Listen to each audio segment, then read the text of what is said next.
So that's, I was telling my husband, because he was talking about the building, and I was like, did you know that other half of the cafeteria used to be the library? He's like, no, like, yeah. Were you here before that or after?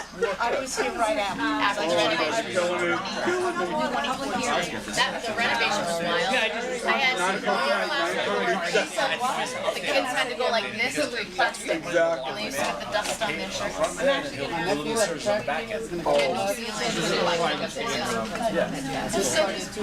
That's it. They kept on saying, you're building 108 Sean, is mine coming today?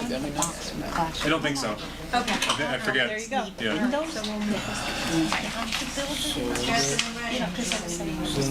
Bang the gavel.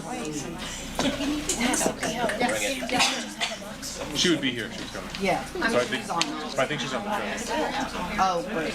Oh my goodness, I thought there was like a turkey out the window. I was like, what is happening? Yeah, What just is that sound? Yeah, that's when she brought up her I was like, there's a turkey, he's coming Because she's going away and then she comes back and she goes away. Keep me awake. Graham from Oh, I just talked to her. What she wants. Lauren's on her trip. She's She's not coming. She's on her way to London. doesn't want to join virtually while she's working. That was not good. She's on the. The rest of it is like, when you do a road trip, you need some sacrifices on the way and on the way home. The worst is on the way home, because you're willing to power through anything, and then you're like, what are we doing here?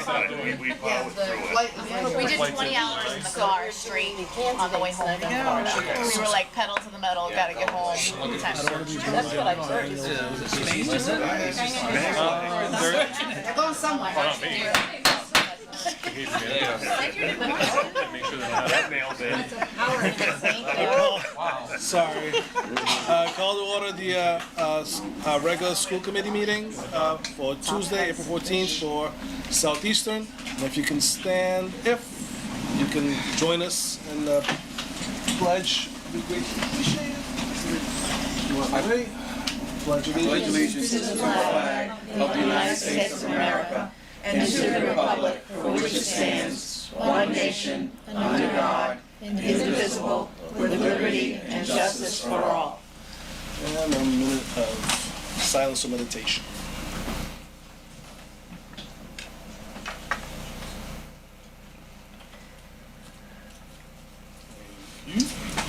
You may be seated.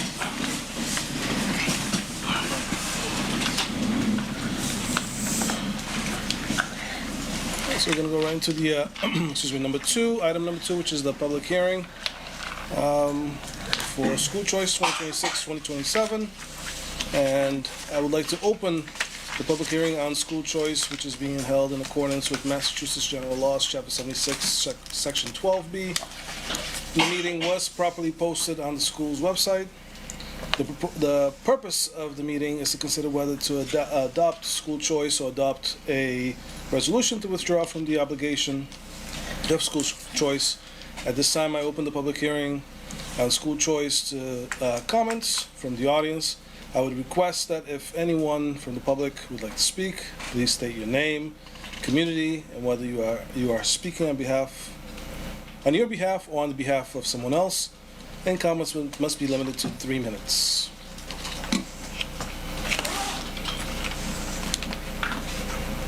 All right. Seeing none, I will close the public choice. All right, did I skip something? You're right. No, the school choice public hearing. So move to close the school choice public hearing at 6:07 p.m. All right.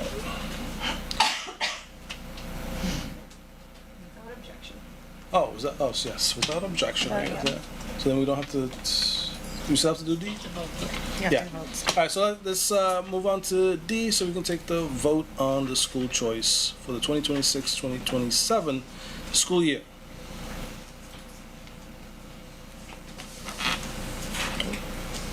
Schools must vote annually on school choice. school choice is a process whereby students from outside the district can apply for enrollment. The purpose of school choice is to fill vacant seats in the district, since Southeastern has more in-district applicants than it has room for, and consequently maintains an active wait list of in-district applicants. Opting into school choice is not a viable option for us. We move to adopt a resolution to withdraw from the obligation of a school choice for the 2026-2027 school year. So moved. Second. All in favor? Aye. Anyone against? One, all right. Okay, Yeah. so we have all but one voted in favor.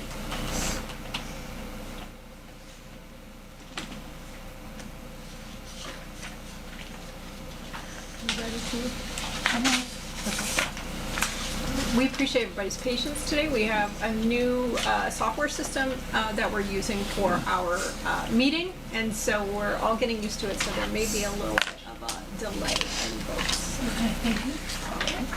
All right, so before we move to our next, which is number 3, I will give a quick pause for the superintendent. She has something to say to the parents and to our audience. All right. So I just want to take a few minutes to address a situation that has caused concern in our community over the past 3 or 4 days. So a message has been circulating on social media and within our school alleging that a student made a threat to bring a weapon to school. I want to be absolutely clear. That information is not accurate. There was no threat. As soon as this report came to our attention, school administrators acted immediately. We conducted a thorough investigation using our established threat assessment protocols. That process includes gathering information, speaking directly with the individuals involved, and carefully evaluating whether there is any credible risk to our school community. That investigation determined that the student did not make any statement about bringing a weapon to school, and at no point was there a credible threat. There is no danger to our students or our staff. I also want to be equally clear about something else. We do not, will not, ignore or cover up real safety threats. Our administrative team, counselors, behavior management staff, and school resource officer have been trained in CSTAG, a comprehensive threat assessment protocol that was developed by the FBI in conjunction with Virginia Tech following a school shooting on their campus. If there were credible information that a student posed a danger, we would act immediately and decisively, involving law enforcement and taking all necessary steps to protect our school community. We have a responsibility to protect all students, not just from physical harm, but from reputational harm as well. And right now, a student is being publicly identified by name in our community in connection with something that did not occur. That is not only deeply concerning, it is unconscionable. We will not discuss or take action regarding any individual student based on rumor, speculation, or public pressure. We are bound by law and principle to treat students fairly and to base decisions on verified facts, not on social media posts or secondhand information. I understand that parents are trying to keep their children safe. That instinct is natural and important, but I need to ask for your partnership in this. Please do not share or amplify unverified information. When rumors spread, they create fear, disrupt our school environment, and cause real harm to students and families. Our focus remains where it belongs, on maintaining a safe, supportive, and respectful learning environment for all students. Thank you. Thank you. All right, so now we're going to, we're supposed to go to the student representative, Rosa McPherson, but she's not here. She's on a school-related trip. So we're gonna, if anyone wants to see what she had in mind or what she wanted to share with us, it is posted, so we can see it on there. And we're gonna turn to our student presentations that we have in-house today. I'd like to ask Dave Deegan to please introduce our students. Hi, I'm Dave Deegan, and I had the honor this year of working with 2 young ladies that are sitting beside me over here. So just a little bit of background. Every year we have a science fair here at school. This year with approximately 100 students. And out of that 100 students, 8 students moved forward to the regionals, which were held at Bridgewater State in March. And Southeastern won 3 awards. We won a 3rd place, a 2nd place, and the grand prize. And then those students went on to compete at the state, which was last week, and we took a 2nd place and 2 first place. Because of that, we have a total of 3 students that will be going on to the International Science Fair in Arizona in May, on May 9th. So tonight, with me, is Valerie. Valerie is a junior in Natural and Life Sciences.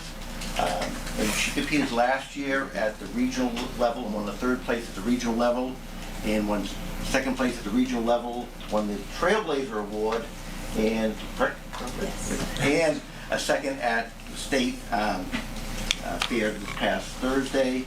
And Khadijah, who took the grand prize in the Yale Award at the regionals, which made her go automatically to internationals, and then she won 1st place at state, which we would have went to nationals anyways. So tonight they're going to present a snippet of their presentation. So their normal presentations are about 9.5 minutes, and during their presentations, judges can stop them at any point and ask them questions. So not only do they have to know their presentation, but they have to be able to stop, answer, and start again. So tonight we're going to simulate that a little bit. All right, so Khadijah. So she's going to set up her board over here. One other thing is, Khadijah is a junior in engineering.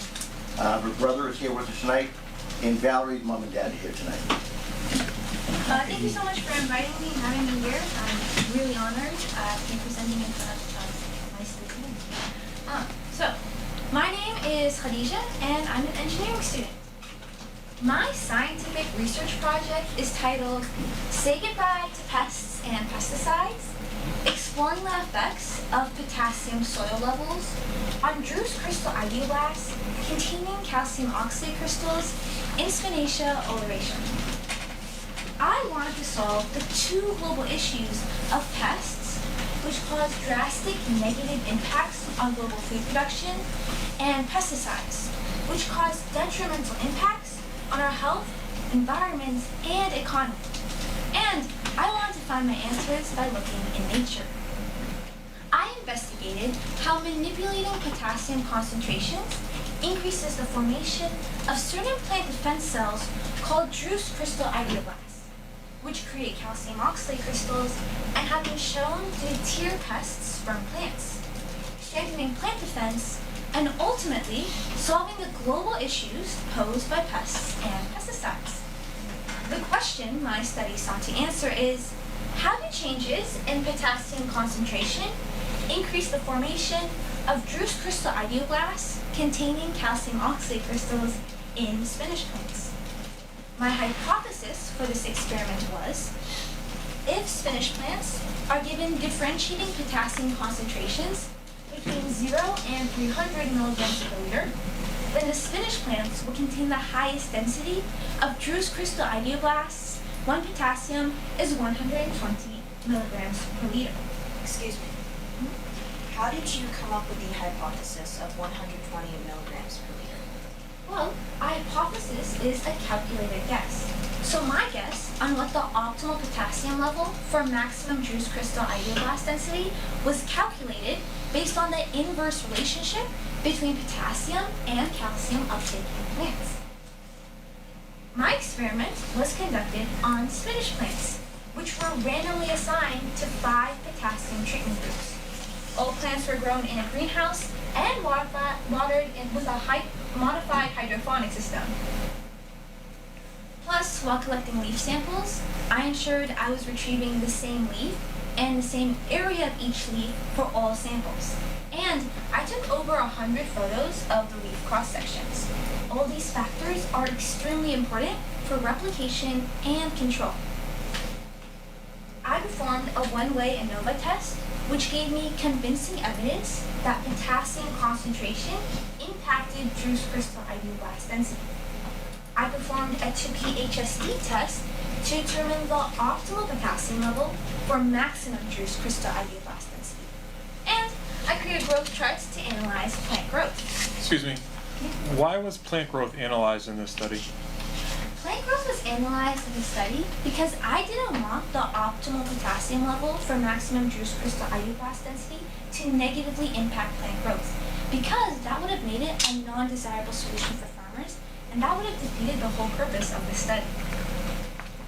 Based on these findings, my conclusion is that the optimal potassium level for maximum juice crystal ideoblast density in spinach plants is 180 milligrams per liter. Spinach farmers who want to minimize crop loss from pests without relying on harmful pesticides should maintain a soil potassium level of 180 ppm. My study successfully proved a theory throughout, making huge steps in solving global pest and pesticide issues, and setting precedents for future studies on how we can utilize natural mechanisms to solve societal issues.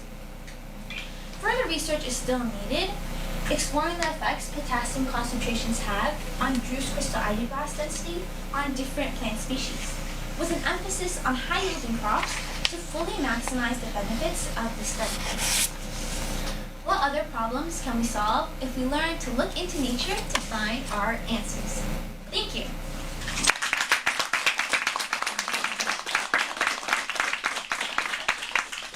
How do we get rid of ants? Next year's project. Ants. That was great, thank you. That was excellent. Good job. Wow. Thank you very, very much. No, thank you. Thank you. Congratulations. Impressive.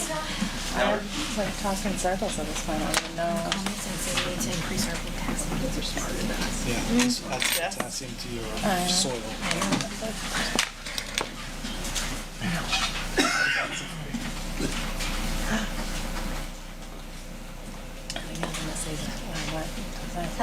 Hello everybody, and thank you for having me this evening. My name is Valerie Lind, and I'm currently a junior in Natural Life Sciences. And my project was also a similar agri-science project, except mine was in the realm of organic fertilizer. PGPMs, or plant growth promoting microorganisms, are microorganisms that live around the roots of plants and are essential for plant growth because they produce things like hormones that are intercepted by the plant roots and needed by the plants to let in nutrients and initiate metabolic processes needed for plant growth. My journey with PGPM research began last year, where I did a study that compared the growth of B. radiata, or mung bean, in sterilized versus unsterilized soil, which was soil that did not have and soil that had PGPMs present. This study established the need to ensure PGPM presence in soil because the group without PGPMs present performed statistically significantly weaker in every metric of plant growth than the group that did have PGPMs present. This led to me creating topical soil transplantation, which is a novel method of PGPM fertilization, taking inspiration from microbiome transplant methods in human medicine. The goal of topical soil transplantation is to add, or in some cases introduce, PGPM to the soil of a target crop by taking roots from a designated donor crop and the soil from those roots and transplanting it to the surface of the target crop. The soil from the roots of the donor crop contains both the PGPMs and the root exudates that they feed off of. Excuse me. What role do root exudates play in the success of your method? The presence of the root exudates gives the PGPMs something to feed off of and aids in their establishment in the new environment by helping them grow their numbers and eventually aids in their full establishment in the new environment. My study found that using this method on B. radiata plants, previously grown in sterilized soil, improved plant growth in ways that indicated PGPM establishment. This means that topical soil transplantation is an effective method of PGPM fertilization for B. radiata. The implications of this study are that topical soil transplantation gives farmers an effective way to strengthen plant growth as well as to reduce the environmental and monetary costs of artificial fertilizer. Since PGPMs also trap water into soil, less water is needed for irrigation in the long term, which protects this natural resource. Thank you.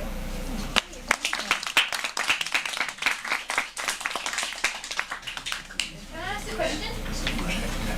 So what's the way topical soil transplantation can be applied in a field setting? In a field setting, the practical method of using topical soil transplantation would actually be soil rotation in a way that mimics historical agricultural practices that have already existed.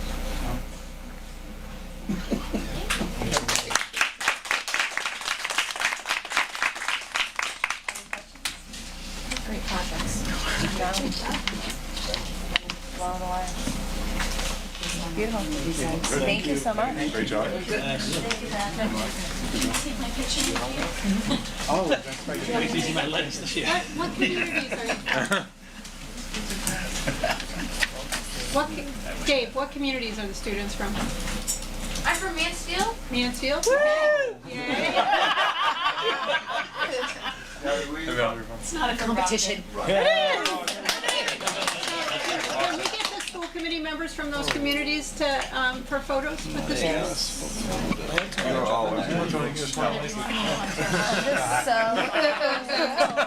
You're very aggressive with the Socratic method. I'm sorry. He was a law professor. He was giving Tony, I love that for you. I was given a role and I played it. really good speaker. You were asking? Huh? You know what you were asking? He was very direct. That's not That was given to me. I heard the facts together. Yeah. He was playing you. Oh, yeah. Of course he is. So good. Gave him the confidence. Exactly. Sorry. Okay, where are we going? Sorry. You presented last year in the graduation, right? Yes, that was my brother's graduation last year. Oh, are you not? I'll start. I kind of Made a plant fertilizer, good. I got this purple one a little bit. But that's because I watched dirt documentaries. This one though, They're extremely bright. I'm like. Thank you. I'll share those out. Very, very much. Oh my gosh. They're extremely bright.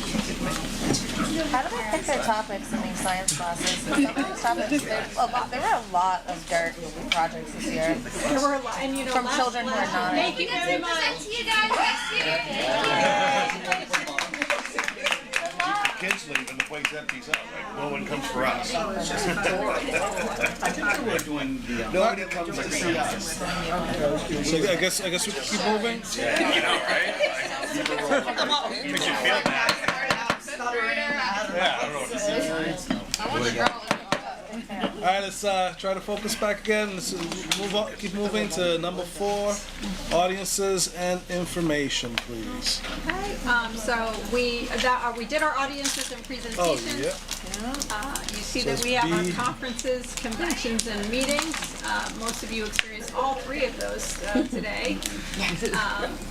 And just, we'll talk about the half-day for skills when we get to the school calendar piece. And then the field trips, these are, we told you that we would report to you any out-of-state, non-overnight field trips just as information. So those are listed for you. I'm actually really thrilled that carpentry is going to that park. I love it. Those things are awesome. But we don't have to take any. You don't have to take any action, that's just for your information. Thank you. All right, so I guess we'll move on to the consent agenda. Do we have a motion? Move to approve the consent agenda as presented with regards to A, B, and C. Do we have a second? We have a second. All in favor? Aye. Anyone against? I didn't hear the second.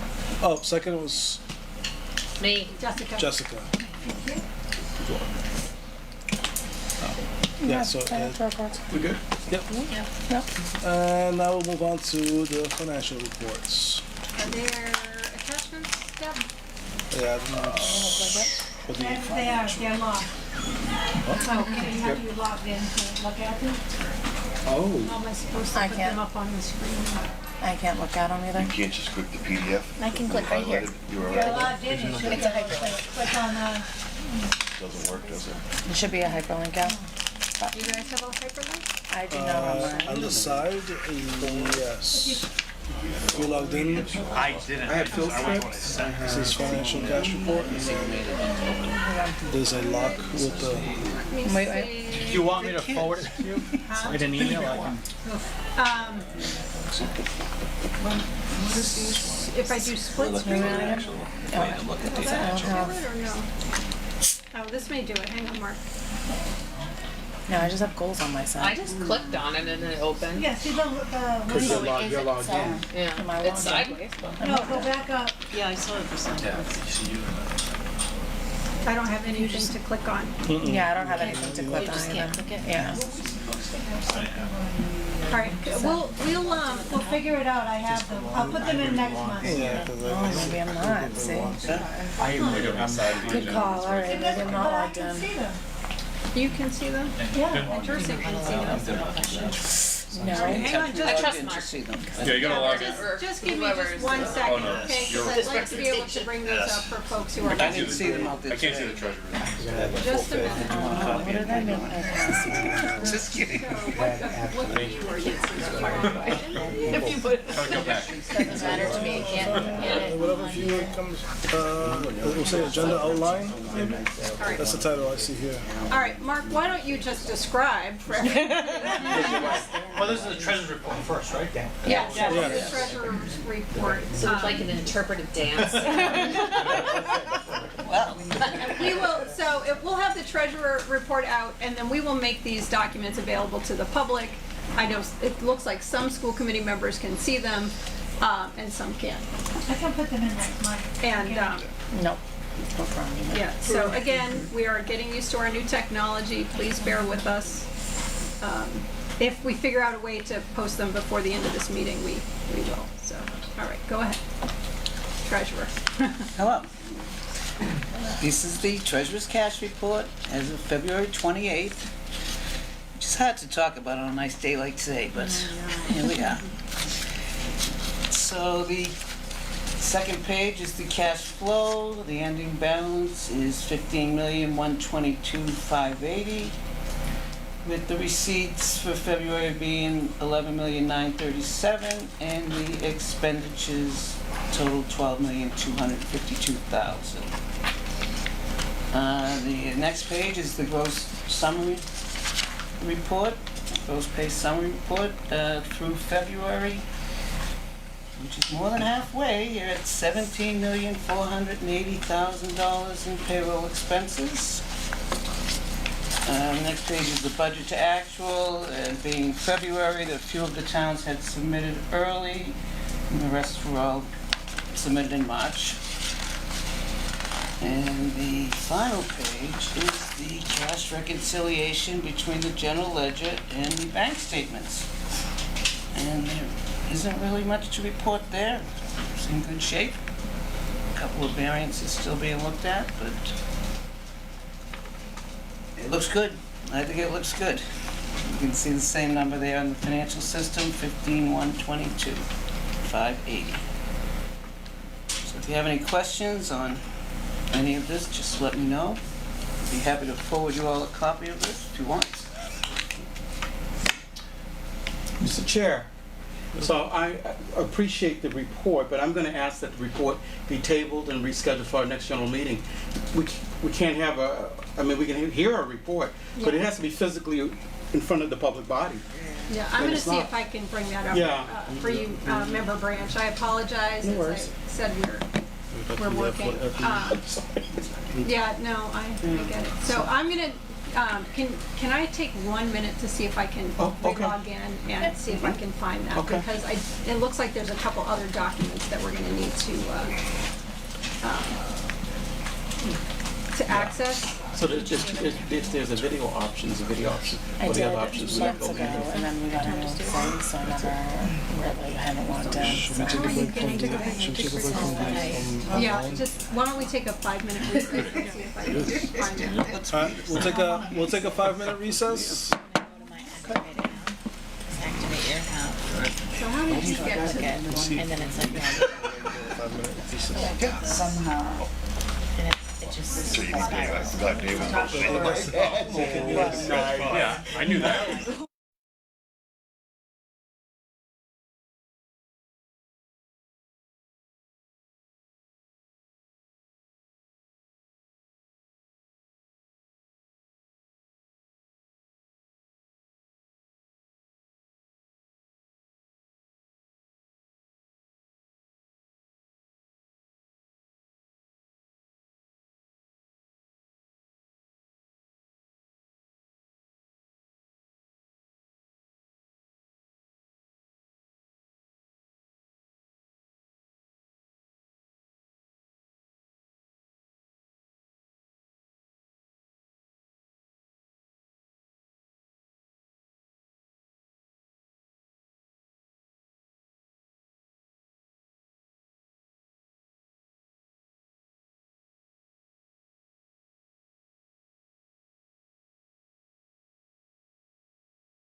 With regards to the motion, formally we're tabling until next. No, we No, can do it I now. found, I can Oh, get the them right finding, now. oh, you got it now. Yeah, I thought- I can get them right now. You can table your motion if you want. No, I Remove it. removed my motion. Okay, all right, Dave, we're back live. Back on. Thank you for your patience, folks. Hey Karen, do you mind doing it again? It's such exciting stuff, I'd be happy to read it. Okay. Here we go. There you go, thank you. There's the cash flow report. Yes. I can blow that up just a tiny bit, thank you. Full page. There's the gross page summary report through April 17. And the budget to actual revenue report is next. And then the final page is the reconciliation between the general ledger and the bank statements. And Karen, could you just tell us why did we have 295,581.76, 26 outstanding checks? Is that high for this period? No, that's not That's high. what If we do? there's in February, if there's a check run, say on the 26th, Gotcha. it won't be Okay. cleared It's by from the the run. 28th. Yeah. Gotcha. All right. So those are usually, sometimes a lot bigger than that. So I can't remember the last February warrant, but probably have it there. Thank you.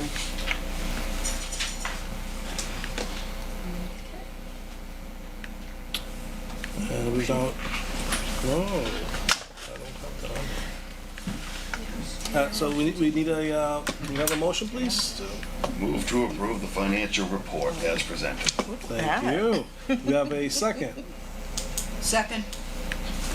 And Representative Branch? I am not approving her. I think it's moved to accept, right? Move to accept. Move to, yeah, we're never gonna approve her. You guys go. So his motion is withdrawn, yes? It's amended. Yes, amended, there you go. Carry on. So we have, I don't need it. Yeah, we can't approve, we're not auditors. Oh, did you get the? Yeah, okay. move to accept. Okay. All right, so can we have, all in favor? Aye. Opposed? Glad I'm here. Abstentions? The ayes have it. Now to the Assistant Superintendent of Finance and Administration's report. All right, good evening, thank you. As you can see, we have the appropriated budget. Great news, we're going right into where we expect to be, going 2 weeks into the final quarter of the school year. There's $4.2 million still available in our budget after salaries that are encumbered. So we're in good shape. And that being said, I've also been able to use some of the funds this year to purchase some items out of next year's requests. So we're that much closer to budgeting the balancing the FY27 budget requests that we have. So yeah, everything looks good right now going into the last quarter, or in the last quarter as we are right now. And then also we have our revolving accounts. Voting. Hopefully. Go. And at the end of the last reporting period, we're at $2.4 million in our revolving account, so that's also a healthy balance that keeps us going on there. And those accounts have also allowed us to make some purchases out of the FY27 requests to help balance that budget. If there are any questions, I can answer or more. No questions? All right, moving on. Thank you. Thank you.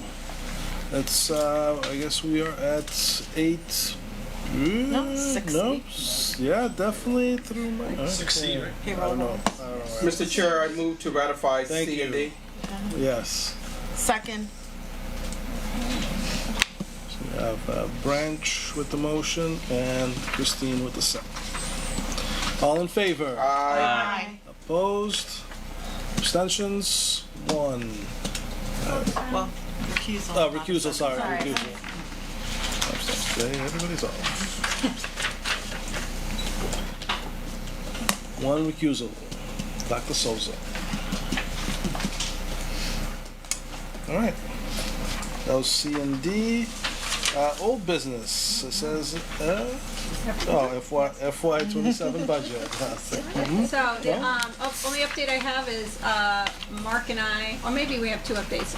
We have presented to West Bridgewater and to Easton, you know, we had a few. And Brockton. And Brockton. I couldn't remember if that was before the last meeting. And Brockton, and got positive feedback from all 3 communities. So we anticipate that they will approve our budget. They haven't officially voted to approve the budget, but we're in good shape. Had some good questions from all communities, so we will keep you apprised of developments as we go. If you know, we have not had requests from as many towns this year to present our budget, probably because most people's assessment is down. But if you know anyone in your community who is like, why didn't Southeastern present? We're happy to do that.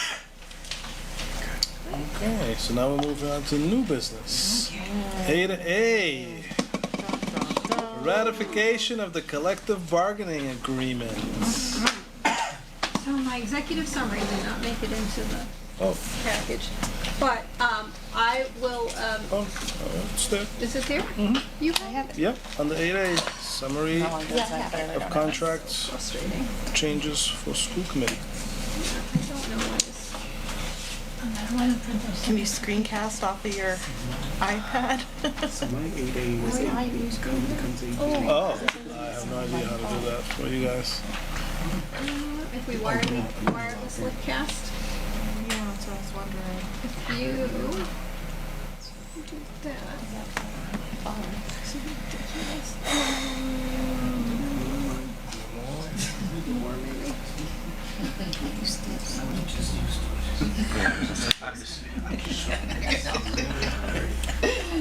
Change is hard. It is hard. Hang on just a minute. I'm going to disconnect from the screen. I'm going to find the Word document and I'll put it back up. But I don't want to take the risk of putting anything up on the screen that is not appropriate. Okay. I have the Word document and I am reconnecting to the screen. Give me 1 second.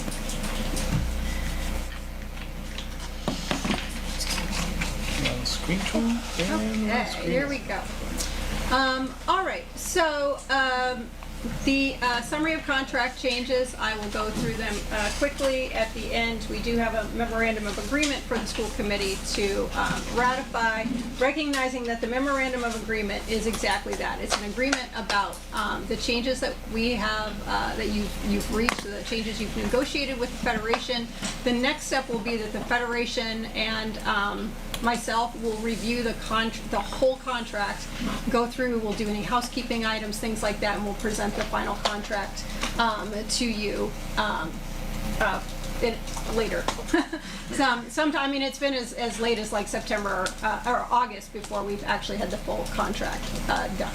But all right, so first and foremost, the school committee recognized the service of our most veteran teachers by adding a step 14 in FY26. That is 3% higher than the current step 13 before applying a COLA. So that there were about 40-something teachers who will benefit from that increased step. We negotiated a 3% cost of living adjustment on all steps for FY26. That is retroactive back to September 1st. For FY27, there's a 3.25% COLA on all salaries, and in FY28, there's a 3.5% COLA on all salaries. We have made changes to the addenda that are a little bit complicated to describe, but basically we've added some additional education addenda, including a master's plus 45 this year. And then in next year, we've also added a master's plus 60 on the academic schedule and a bachelor's plus 30 on the vocational schedule. All addenda get a 3% cost of living each year. And you can see what those look like. We also made an adjustment to the top level addenda, which used to be just a couple $100 more than what was previously level 7. And so we increased that by $2,000 before applying the COLA and any other changes. So what does that mean? That means our highest salary for FY26 is $120,031, which is 7.25% over the previous year. So that's our highest base step with our highest addenda. In FY27, that goes to $123,984. And the highest salary in FY28 for our teachers will be $128,152, or it's an average of 4.84% over 3 years.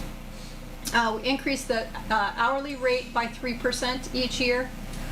We also agreed with the Federation to compensate them for providing substitute teaching coverage on their prep period on a voluntary basis. That's something that we couldn't do under our previous contract. Longevity for FY26, we have increased longevity by 6% for payments years 5, 10, and 15, 15% for years 20, 25, and 30. And there's a 3% cost of living adjustment on all payments in FY27 and FY28. As we mentioned earlier, anyone hired after June 30th, 2026 has to wait until year 10 to collect eligibility. That's in line with most other school districts. The longevity for FY26 is retroactive. We've increased 3% on all activity and coaching stipends, and we have increased the percentage at which teachers are compensated for unused sick days above 90 from 15 to 20% if they do the annual buyback, and if they choose to bank their unused sick days for retirement, it is increased from 25 to 35%. These are not all the changes. They're the changes primarily associated with compensation. In addition, we have increased the amount of parental leave available to birth and non-birth parents from 40 to 60 for our birth parents and from 5 to 60 for our non-birth parents. We also increased the district share of dental insurance from 50% of a individual plan for the family plan to 50% of the family plan. So now the district will pay 50% of both plans, which is about a $600 savings for teachers who had that plan. So those are the highlights. They don't cover everything. As we were reviewing and as we reviewed the employee handbook, at some point in the future, you'll see that there have been changes in bereavement leave. There have been changes in course reimbursement to make it easier for folks to take more courses and be reimbursed within the cap. Previously, there was a 2-course limit and various and sundry other changes. But these are the highlights, and that's why they're there for you, is to give you the summary. Any questions? And we have a lovely memorandum of agreement, which we'll give to the chair to review and sign later. Actually, I have a comment. Sure. I definitely want to thank everybody on the negotiations committee and their hard work. Their time is volunteer time, and oftentimes we were in meetings for hours at a time. I think I tried calculating, it was close to 100 hours on this, so I just appreciate everybody on the negotiation subcommittee for bringing this to this point. I don't know if the Federation want to say something?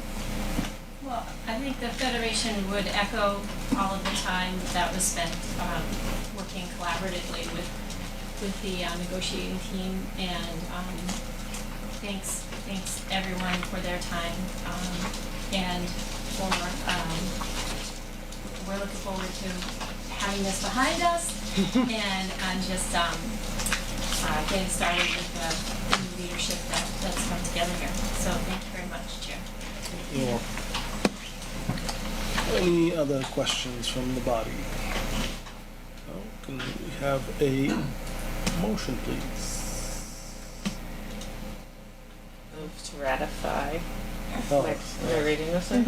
Yeah. Move to ratify the agreement between the Southeastern Regional School District Committee and the Southeastern Regional Teachers Federation Local 1849 for the period of September 1st, 2025 to August 31st, 2028, as outlined in the executive summary. Second.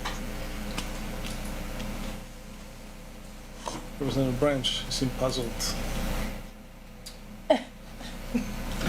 No? Say it. Okay. We're in voting time, Jay. All right. All in favor? Aye. Aye.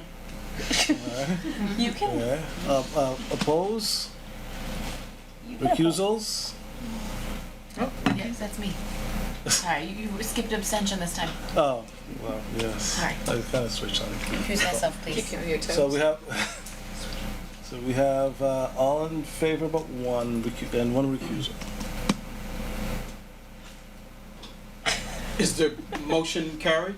Yes. Motion's carried, yes. Personal comment, Mr. Chair, I paused because of this, I had not asked the question regarding the impact on the retroactive adjustment, but in my thought pattern, I believe that we had said we had secured dollars for that. Oh, yes. Yes, so Yeah. that's why I was pausing with regards to affordability, because that's a hefty retroactive adjustment, Mark, right, Mark? Yes, it's okay. That was a question we had for Mark almost Right, every exactly. meeting. So that's why I was pausing. Every meeting. It's a big check. Thank you. No, thank you for That clarification Yeah, for members of the That public. was important. Yeah. Tony. So now we have to vote to extend the benefits to our non-federation employees. So can we have another motion? So moved. Yeah, I'll second. I'll second it. Okay, we have a motion has been moved and seconded. Okay, wait a second. Who was first? That would be Branch. Tony, Christine was second? Yes. Okay, I'm back on track. All right. All those in favor? Aye. Yes. I'm pretty sure I can do this. Yeah. Those opposed? And no recusals or abstentions at this time, so the ayes have it. Item C, High School Student Handbook 2627. Take it away. Yay.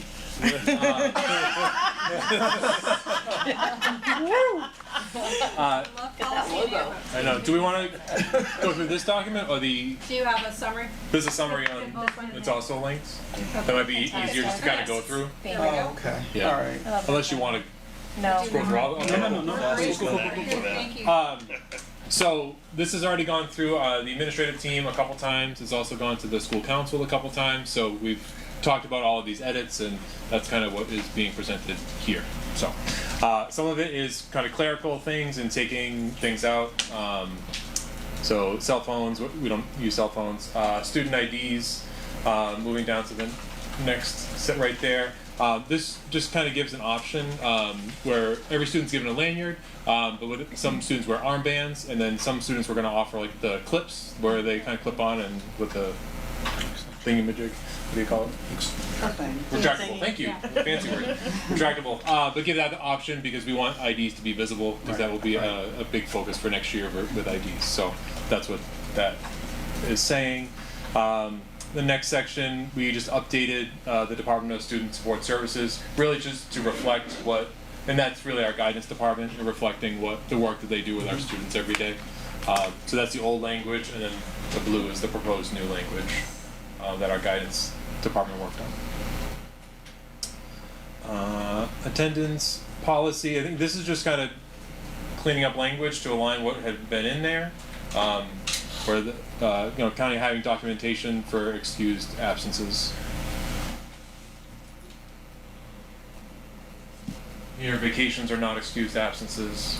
We expect students to be in school. Tardiness. Any updates? Cleaning up the language here to make to trigger, make sure that we're 18, when the student gets to 18 absences, that becomes a chronic absenteeism, so we want to make sure we're getting ahead of that, so it's when they hit 17. But we also have steps in place. They're not really outlined in the handbook because it's really a protocol we're following, but it's 4, 8, kind of we follow our progression and making sure our students are coming to school, and our attendance rate is great. Kids come to school. Yeah, they actually are outlined right here. They come to school. We're about 95, 96% attendance rate every day, so that's good. This actually should be changed. That consecutive actually should not be there. So we'll have to clean that up. But when 3 absences, we're doing that. It doesn't have to be consecutive. We want to make sure we're reaching out to students. If they're absent 3 days in September, if they don't happen to be cumulative or consecutive and we're not reaching out, we want to make sure we're reaching out to students. So that consecutive shouldn't be there. This is actually another update.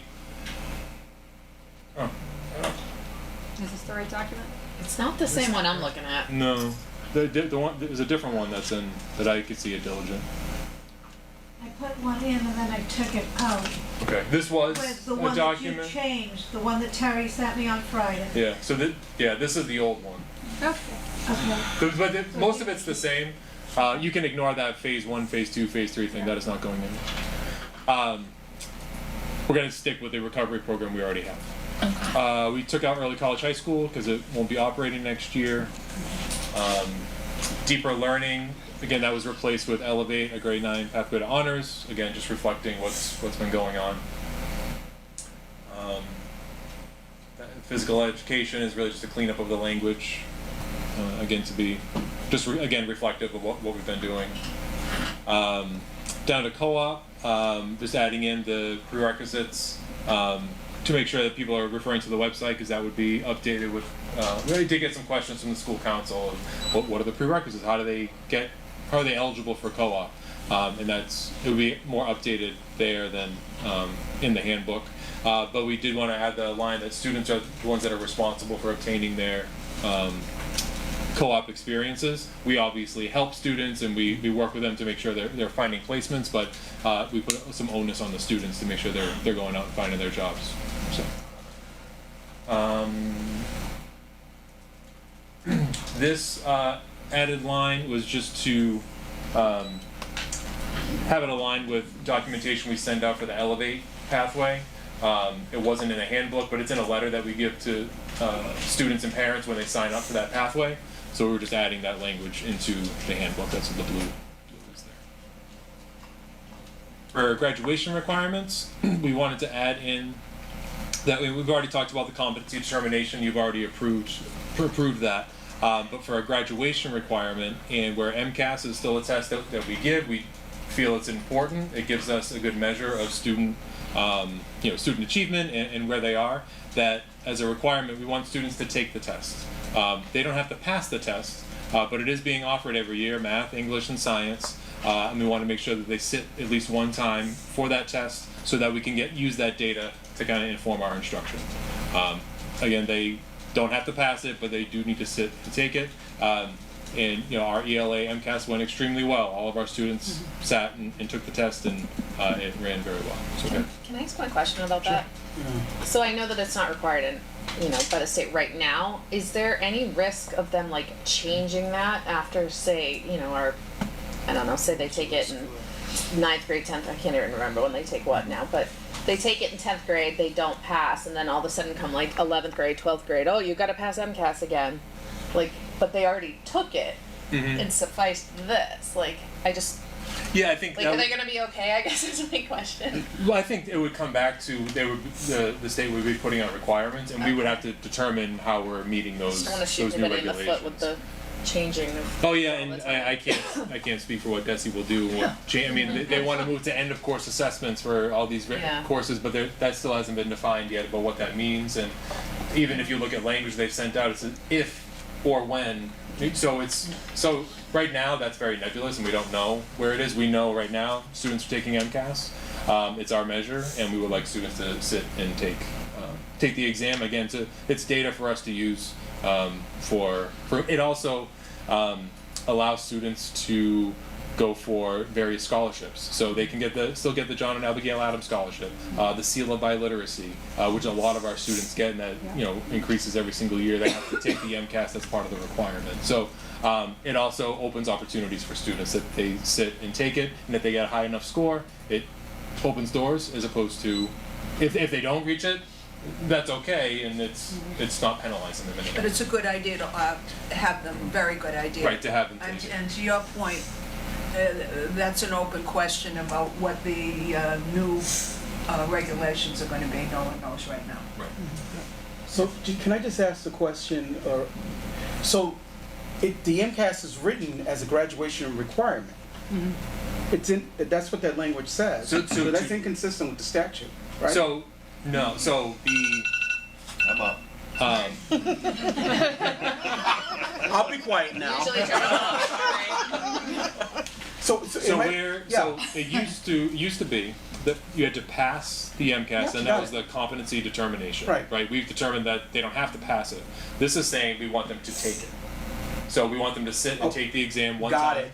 I don't believe that it should be under graduation requirements. It's a local graduation. It's a local graduation requirement. Yeah, it's a local graduation requirement.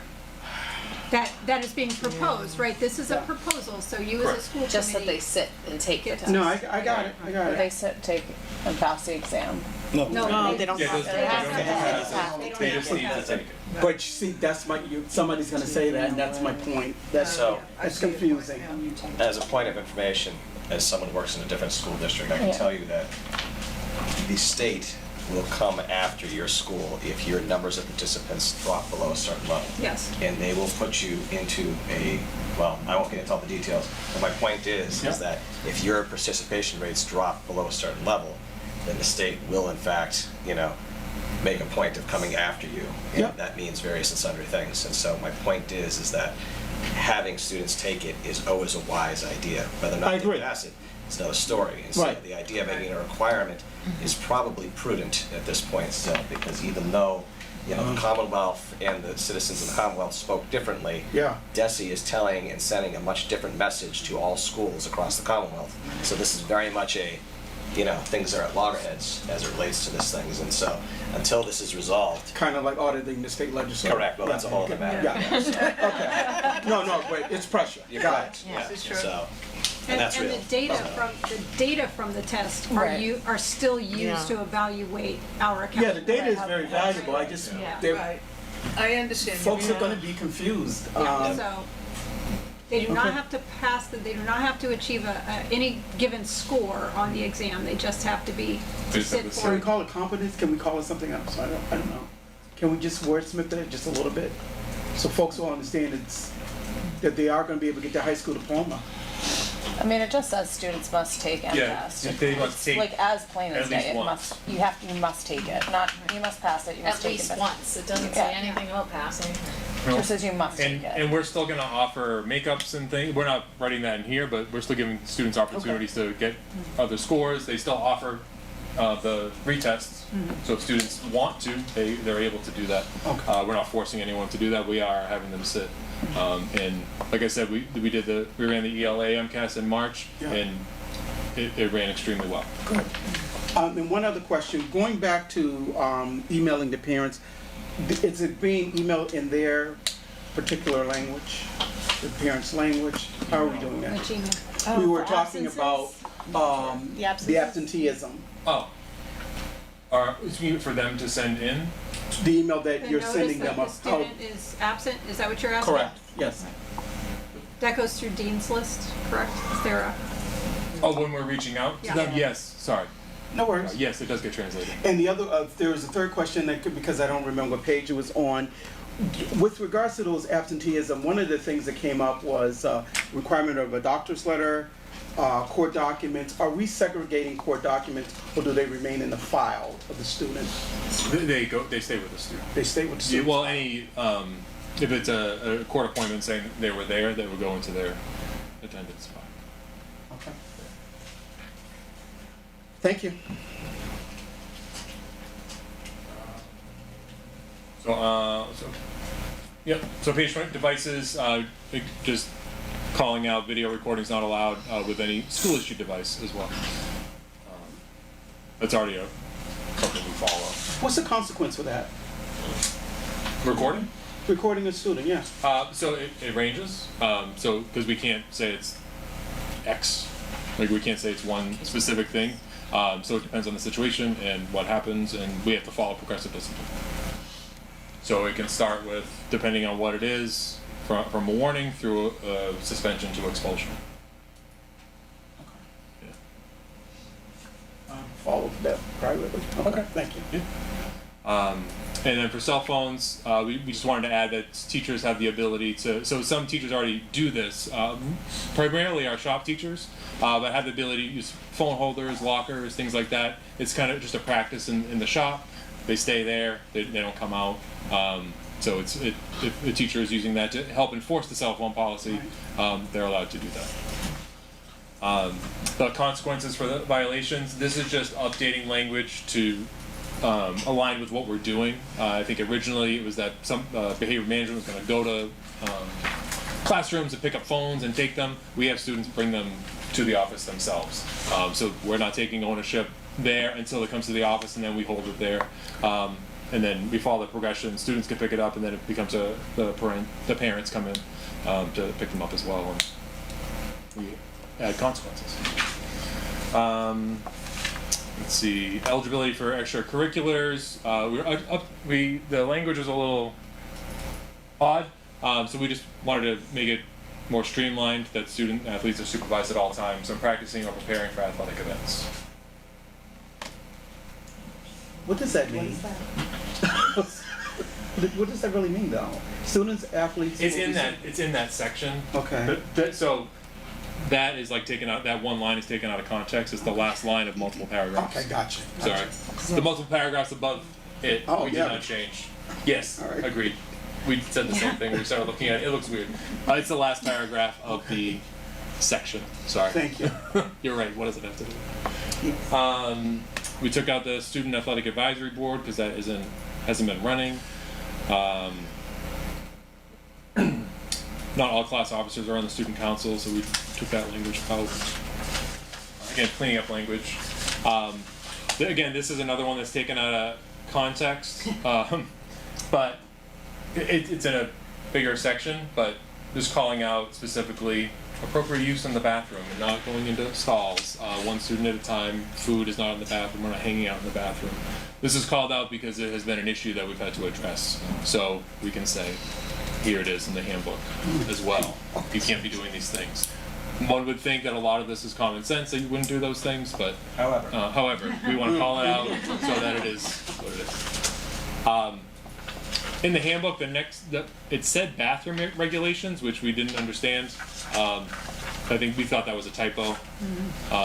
Anyways, so that's why that's taken out. And then we added that line, this 4 and 6 o'clock buses, they're for students staying after school for work or sports, but not for watching sports, right?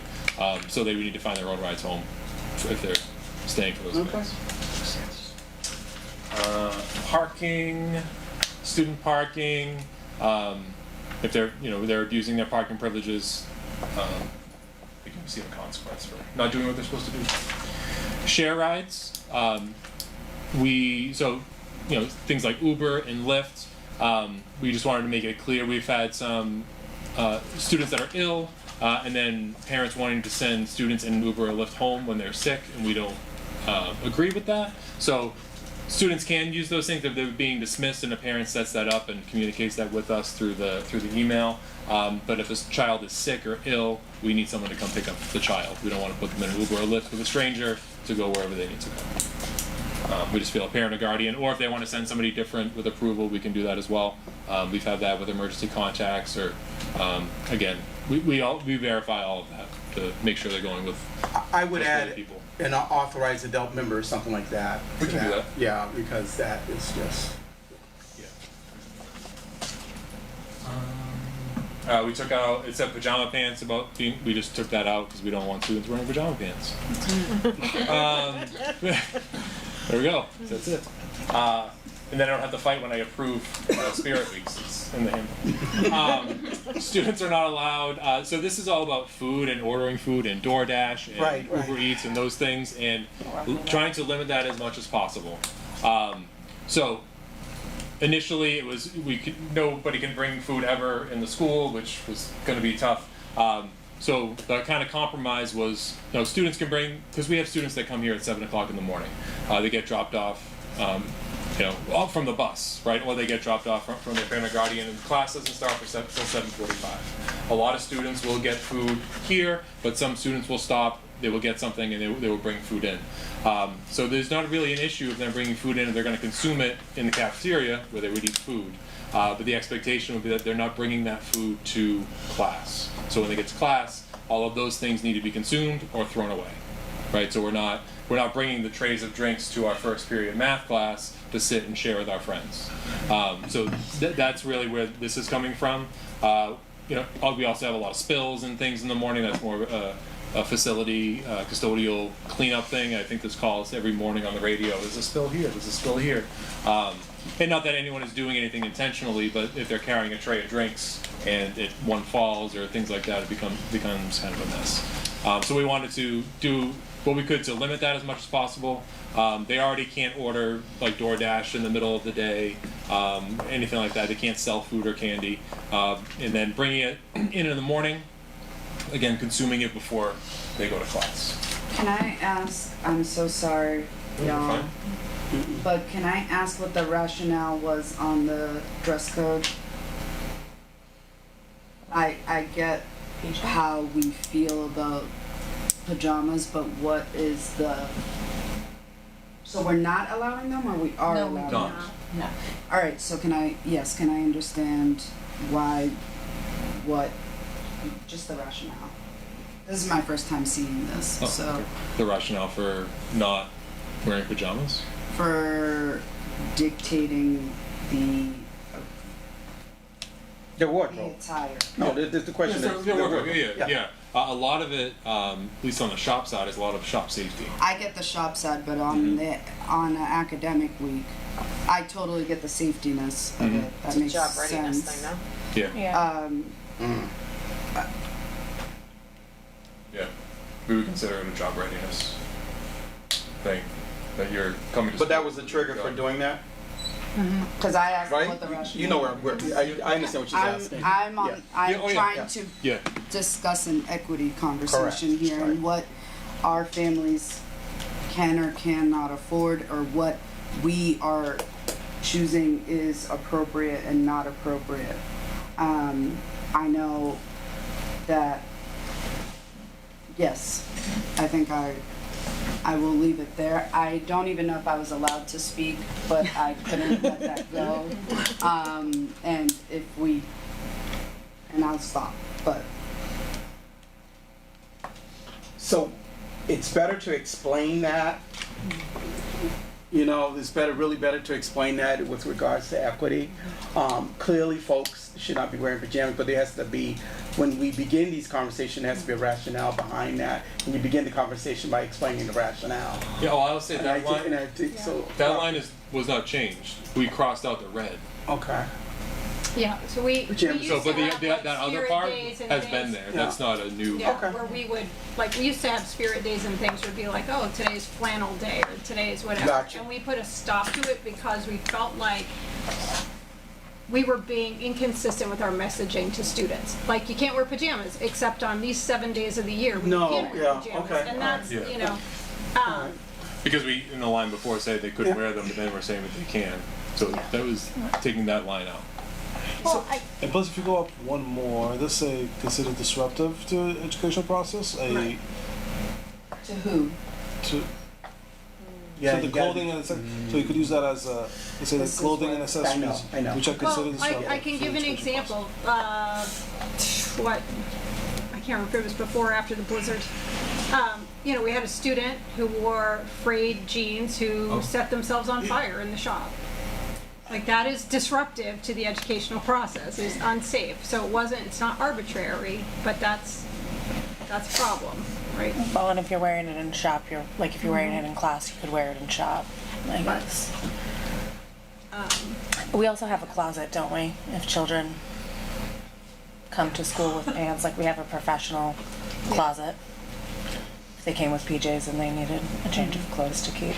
Well, I guess, Carol's, I think what you brought up for me is that, how are we defining pajama pants? Because, like, if somebody's wearing a pair of just flannel pants, is that going to be considered pajama pants? Or is it because there's a cartoon character on there?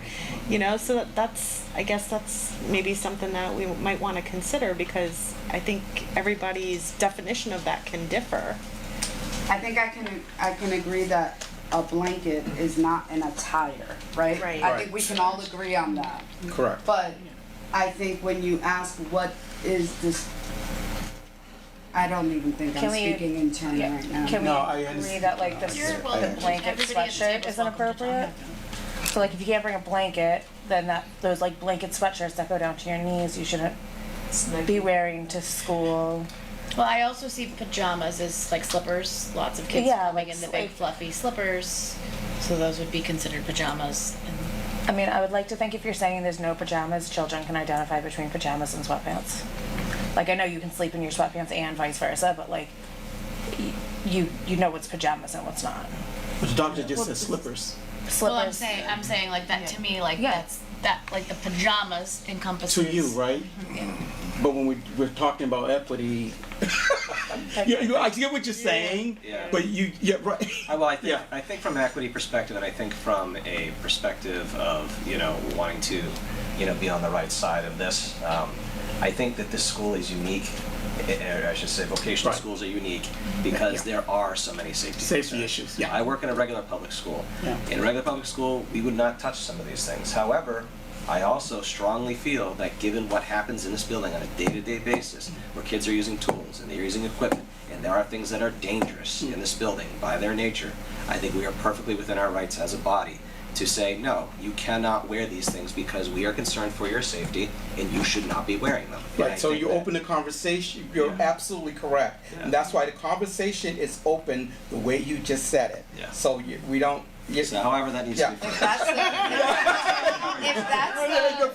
Bonnie, are you going to write that out for us? If that's the rationale, let that be the rationale. Exactly. But when we say, when the bullet above that talks about being disruptive to the educational process, and then the next bullet starts with half shirts and tops. We are immediately looking at one group of students, and I just looked up the employee dress code, which is very broad, but it states exactly what you're getting at. So I think that, and that's why I started the conversation with what was the rationale, because this has gone through multiple groups of people, so I know that the conversation I would hope that the conversation was happening. And again, I want to apologize for speaking out of turn, but this is why you all have me here. And I could not go without it. I can tell you the history of this, if it helps. After we returned from COVID, we would frequently have students coming in pajamas, bathrobes, wrapped up in blankets, and we were really struggling to get to a place. This is a workforce preparation school, and we were having employers come in and seeing our kids walking around with blankets and pajamas and bathrobes, and these are the people that we want to hire our students.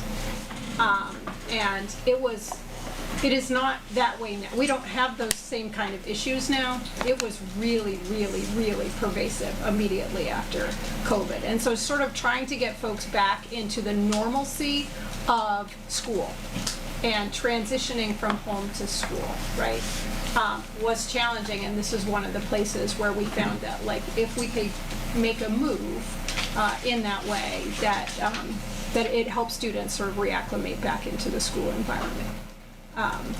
You know, I think the clothing and accessories which are considered disruptive are that is captured in this first bullet up here, because that's what we're worried about is clothing that has, you know, inappropriate messaging or, you know, things like that. That's what's disruptive. In the shop, like I said, we do have real safety issues that we need to be concerned about. You know, and like I said, we just had the incident not that long ago. So, you know, we can take another look at that. I'm happy to take another look at that with the administrative team and through an equity lens. But, you know, I feel strongly that we do need to teach students how to dress appropriately in the workplace, because that's what we're teaching them to do. And in terms of access to clothing, we do give students shop shirts. You know, we don't give them pants, but if we had a student who But they have discounts for work clothes, don't they? Yeah. Don't we give them that? What's happening again soon? Yes. Carhartt. Yeah. Yeah. But again, I think, you know, Carol's is right. She's here to question. She's here to ask questions. She's here to make us think through an equity lens about all of our policies. And just because we've done it this way and think about it through this lens doesn't mean it has to be done that way. But that is where this came from, which is why bathrobes and blankets and everything are mentioned in there, because it was tough when students had to come back and reacclimate to being in a non-home environment for learning. So it seems like we all agree on the essence. It's just how it. No, it's how you present it. You gotta get the rationale first. So I'm just gonna, so we can move on to 722. With regards to page 35, it says students are not allowed to bring in food for celebrations. I'm gonna push back on that a little bit. Tell me a little bit about these days that we have, you know, whether it's Black History Month, whether it's, because we do changes in the cafeteria menu. Why is that there? Why is that important? That's in there not for what you're speaking about. That's my friend's having a birthday and I'm bringing in cupcakes for all my friends. Okay. Isn't that a student classroom allergy issue? Yeah. Yes, that's a safety issue, so. yeah. Is that there's more to not that? much. There's No. more to that? The allergy issue that they're talking about? Is that there? I don't believe that's Well, for me as a teacher. No, I mean it's not written. Yeah. Is what I'm saying. Tony, like for me as a teacher, if I'm gonna bring stuff, I need to make sure. I usually have to make sure and check downstairs, the office, for any students that may have allergies, especially for peanuts or any of those items. But the students, they're not allowed to, at all, to bring food for some. We have to get approval 2 weeks Yeah. ahead of time for food in the curriculum if they're Right. using anything, even Yeah. like counting M&Ms or anything. And yeah, those things are still happening when it's connected to the curriculum. Right, yeah. That's not. So like if you're at lunch and my daughter's bringing something in honor of a cultural celebration that our family celebrates to share with their friends, that's not allowed. That's what I'm asking. Yeah. Oh, Yeah. that's what I was asking. No. You said it's not allowed? No, she's asking the question. Yeah, that's what I'm I asking. didn't give an answer. I'm thinking. Yeah. Okay. Yeah. It's a good question. So we don't need to bring back I mean, to clarify. I mean, I guess. I'm sorry I didn't I ask would it say correctly. no. No, you're fine. I feel like the spirit of this is to be shared in classrooms. Yeah, Trying to have no food in classrooms. Like it's not, you can't eat my sandwich in the Teacher cafeteria. can still request, I Right. want to have, and it does happen. I want to have a cultural celebration. We just read this book in English, and it's set in this country, and we'd like to have food from that country. That happens. And that's allowed. That's Yeah. allowed, but it's in the curriculum. It's Yeah. This is like randomly bringing in things without communicating that. So I think we need to be having clear about DoorDash that. deliver pizza for everybody. I think Wow. it's I think it would go It's back. disruptive when a kid It would brings go a back tray to of the- cupcakes yeah. into a math class. I mean, to go back to your incident, like, can your daughter bring a tray of food to the cafeteria? I think the short answer would be no, because we don't know that it's absolutely going to the, and not just your student, but anyone. You don't absolutely know if it's going to the cafeteria to be shared, and you don't know what those other children have for allergies or limitations or whatever. That would be who's responsible if the child had an And- allergy, an allergic reaction. And if she's bringing it on like a shop week, it's not, or like an academic week, it's not staying in one location, secured in a space to then be given to her. Yeah, it's like going around. You can't do that because like my son brings a peanut butter and jelly sandwich. Nobody knows who he sits next to at Right. lunch. It's on the children Right, at this age. but he's not sharing that. You don't know that. He's not bringing. I don't. He's You're not right. bringing He 2 could. dozen peanut butter and jelly sandwiches. Right. So that's what we're talking about. It's not like a student brings a cupcake. It's And this it's is- that they're ordering full-on pizza parties. And my kids can't, at the elementary school and And- the middle school, they can't bring in food for And celebrations. to be very clear, like when I was in high school, those things that people brought were not fully safe for children to be consuming. Like, I just want to be like very clear. I don't want to say it, but that's a different. Like, I think it's more of a defining that a little bit better. Yeah. It's Yes, too, please, it's too you broad. said wordsmith it. Yeah, we please. can That's all I'm wordsmith it and make it more defined. I'm Absolutely. Over-define them. So are we Yeah. covered with diabetics bringing in I think it's just very clear. Like that? Yeah, Okay, no, that's the question. Okay. No, no, it's a silly question. Yeah. Because I'm in someone, Oh no, absolutely. Yeah, that's not I would not an totally issue. know. Not an issue. Nowadays, school kids need to do that. Okay, and then the last thing is just a handbook acknowledgement form that was written like this. We just linked it as a Google form. That's what the hyperlink is. Looks great. That we I can love collect links. it and monitor easier than trying to collect it multiple pages that no one turns in. Yeah, so Okay. Digital signatures where it's at. So I'll ask the same question I asked about something that we had discussed previously. I don't know if it was in this meeting, but because we're having issues with versions and things coming up, and you're reviewing something that might not be exactly what you intended, are you looking for a full approval, or are you looking for a first reading approval? first reading. Okay. Yeah, no, we definitely need to go back and wordsmith Okay. some things, and Okay. I would like to bring it back. If that's okay. Okay. Thank you. Are we looking for a motion? Yes, we are looking for a Move motion. to approve the first reading of the 2026-2027 high school student handbook as recommended by the principal and superintendent. Second. Oh, whoever. Give it to Barbara. Yeah, Barbara did. Well, that's fair.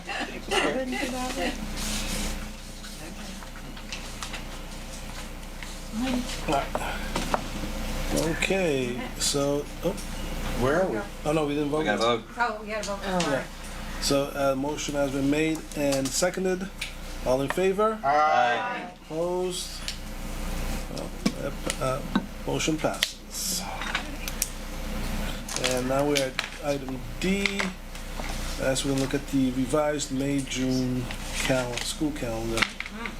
And that cost of 2 days. All right, so we did receive approval from the Commissioner of Education to waive the requirement to have 180 school days this year and to allow us to close on Friday, June the 26th will be our final, if you approve, will be our final school day. The approval from the commissioner did not include any requirement to like stay open on Good Friday. It did not specify that we had to cancel, you know, our skills half day, things like that. So what we are going to do is we are going to keep our Skills USA half day on Friday, May 1st. We have how many students, Sean? Over 100? Just under 100, but Just, yeah. okay. About 100. Yeah, who are participating in the state conference, and we have a couple of dozen teachers who will be going as well. So it'd be very difficult for us not to close on that day from a operations perspective. We had a professional development day scheduled for May the 15th. That is canceled. We have worked with the Federation to move a faculty meeting that was scheduled for April 8th.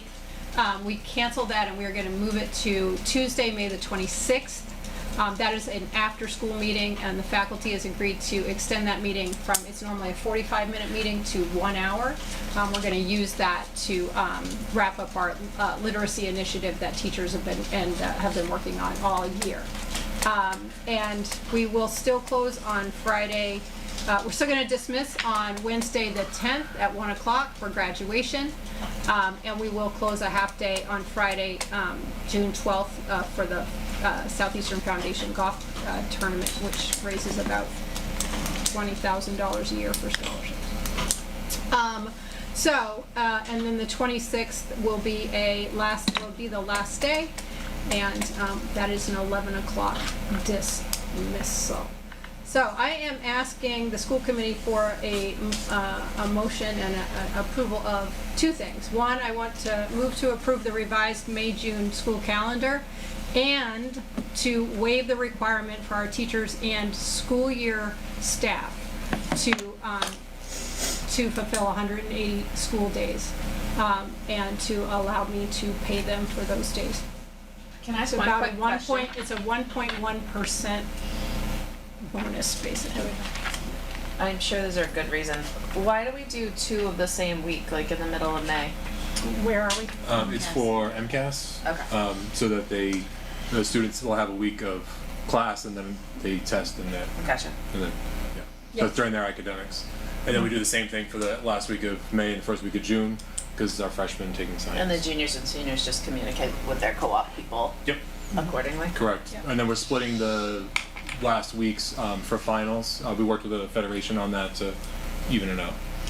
I do have a question. I'm sorry, I know it's late. Have we considered, like, are teachers gonna kind of just suck it up this year for grading finals? And are we gonna get those back for them? Because I know that time, the half days really are for teachers to be able to score the final exams. Like, that's coming back. I'm assuming this is just because of the weird year, right? Okay. It's a weird year. Right, okay. And, to get folks out on the 26th. No, I think that's great, I know it's a crunch to get those finals graded, but I think people appreciate the not having to come back on the 29th. I would assume so. I just wanted to make sure I mentioned. I think it's worth the temporary. Yes. Also, when we do the calendar and we have missed 8 days, we also have to look at, did we miss A weekdays or B weekdays, so that we can even that out at the end. So. But the finals the half days will come back next year when the schedule is normal. We'll negotiate that with the Federation. Paul, are you looking to waive the requirements of what again? So I'm asking you to approve the revised calendar, as you do every year when we finalize it. But I'm asking you to waive the requirement for our Federation members and school year employees to fulfill 180 school days of work, and to allow me to pay them for the 2 days that they are not working. And that's budget neutral? It's budget. It was budgeted. It's budgeted anyway. Yeah. That is the motion. I'll second it. All right, so we have a motion by Representative Branch and seconded by Christine.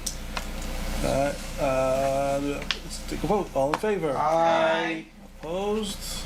Okay, so the ayes have it. Thank you.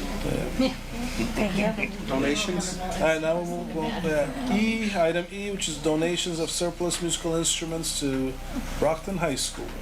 Since when do we have musical instruments? So, By now.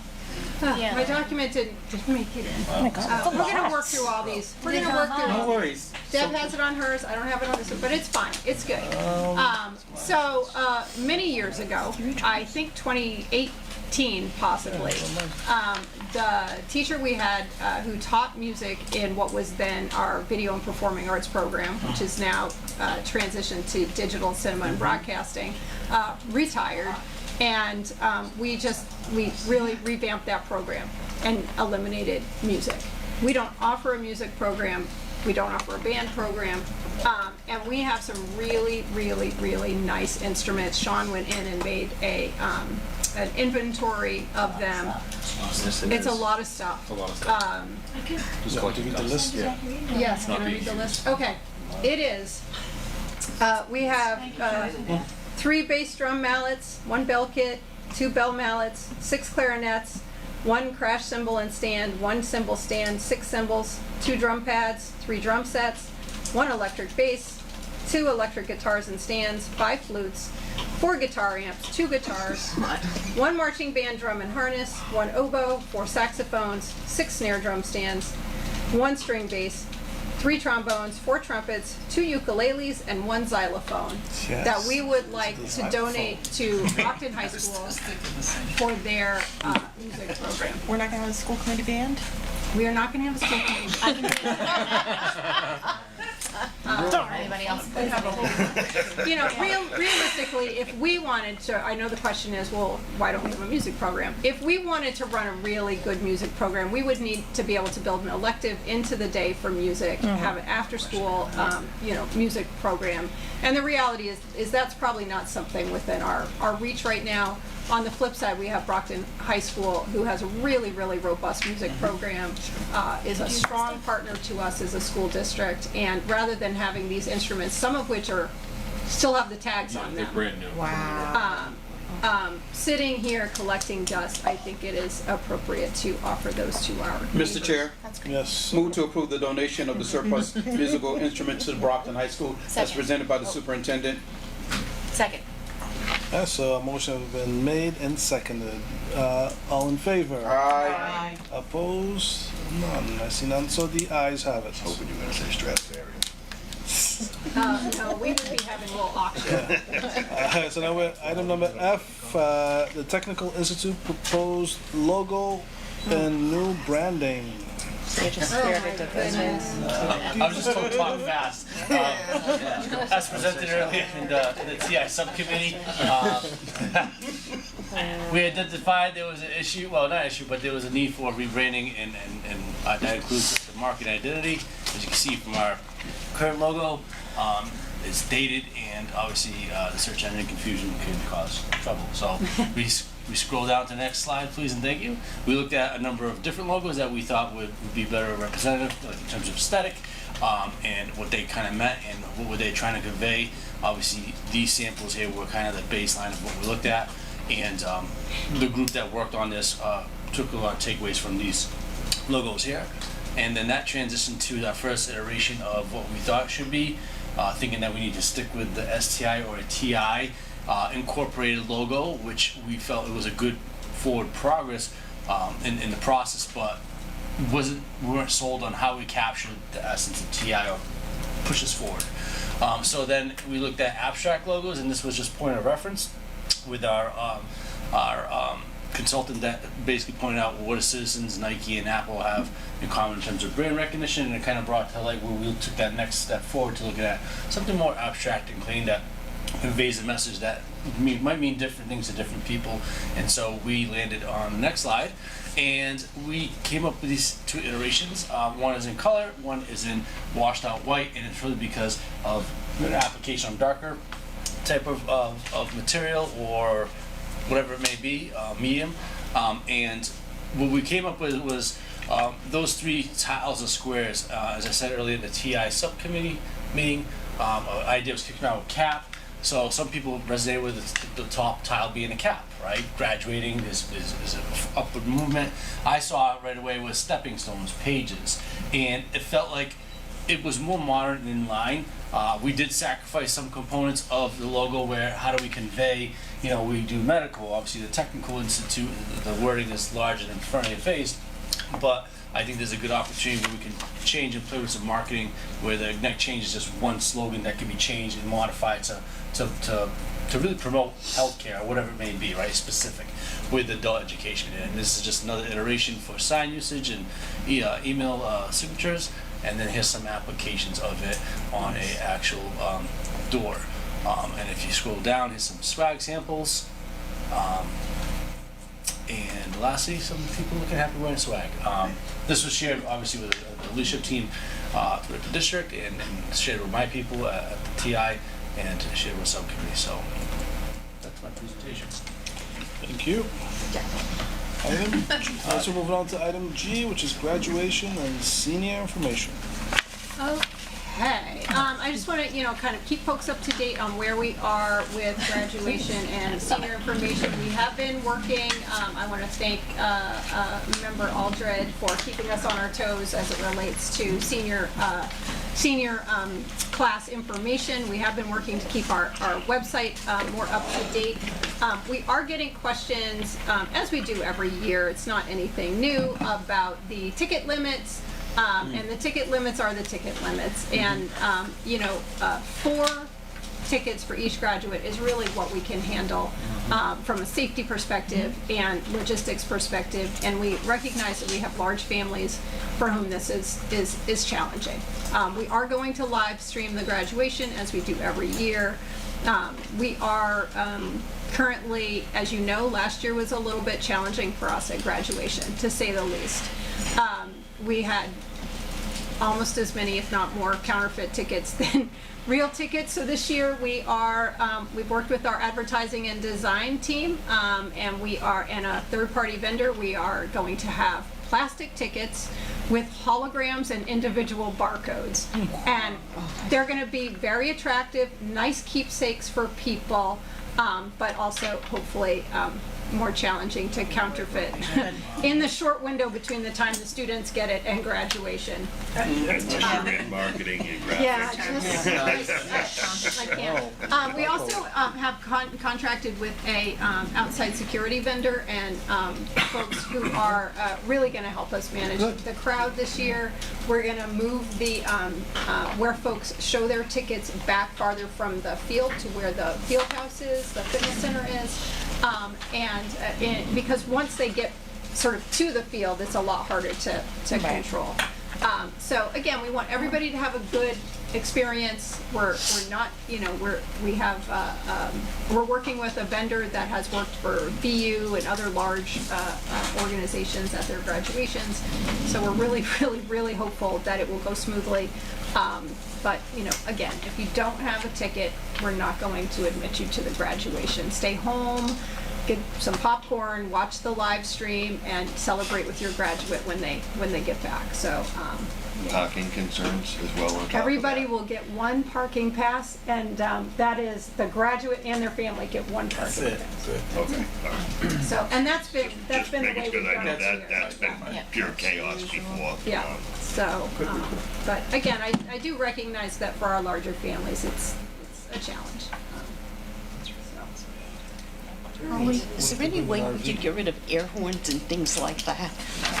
Listen, if I can just get people with tickets to come. I grab it like air horn. I would really just like to start there.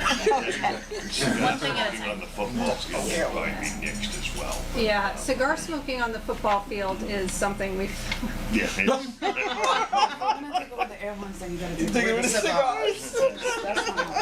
I actually 2 years ago, I actually went around. All the parents were smoking with the kids, which makes it very hard to. But I asked them to just move off of our artificial turf football field and in the parking lot. So it does happen. So all right. 2 cents. Science fair. Yeah, we H already. Hold on, we but we have need to approve her thing. Yes. There's a motion in there. Do you want me to just hit it? Here we go. For Science Fair Nationals. Ready? And it's 3 students.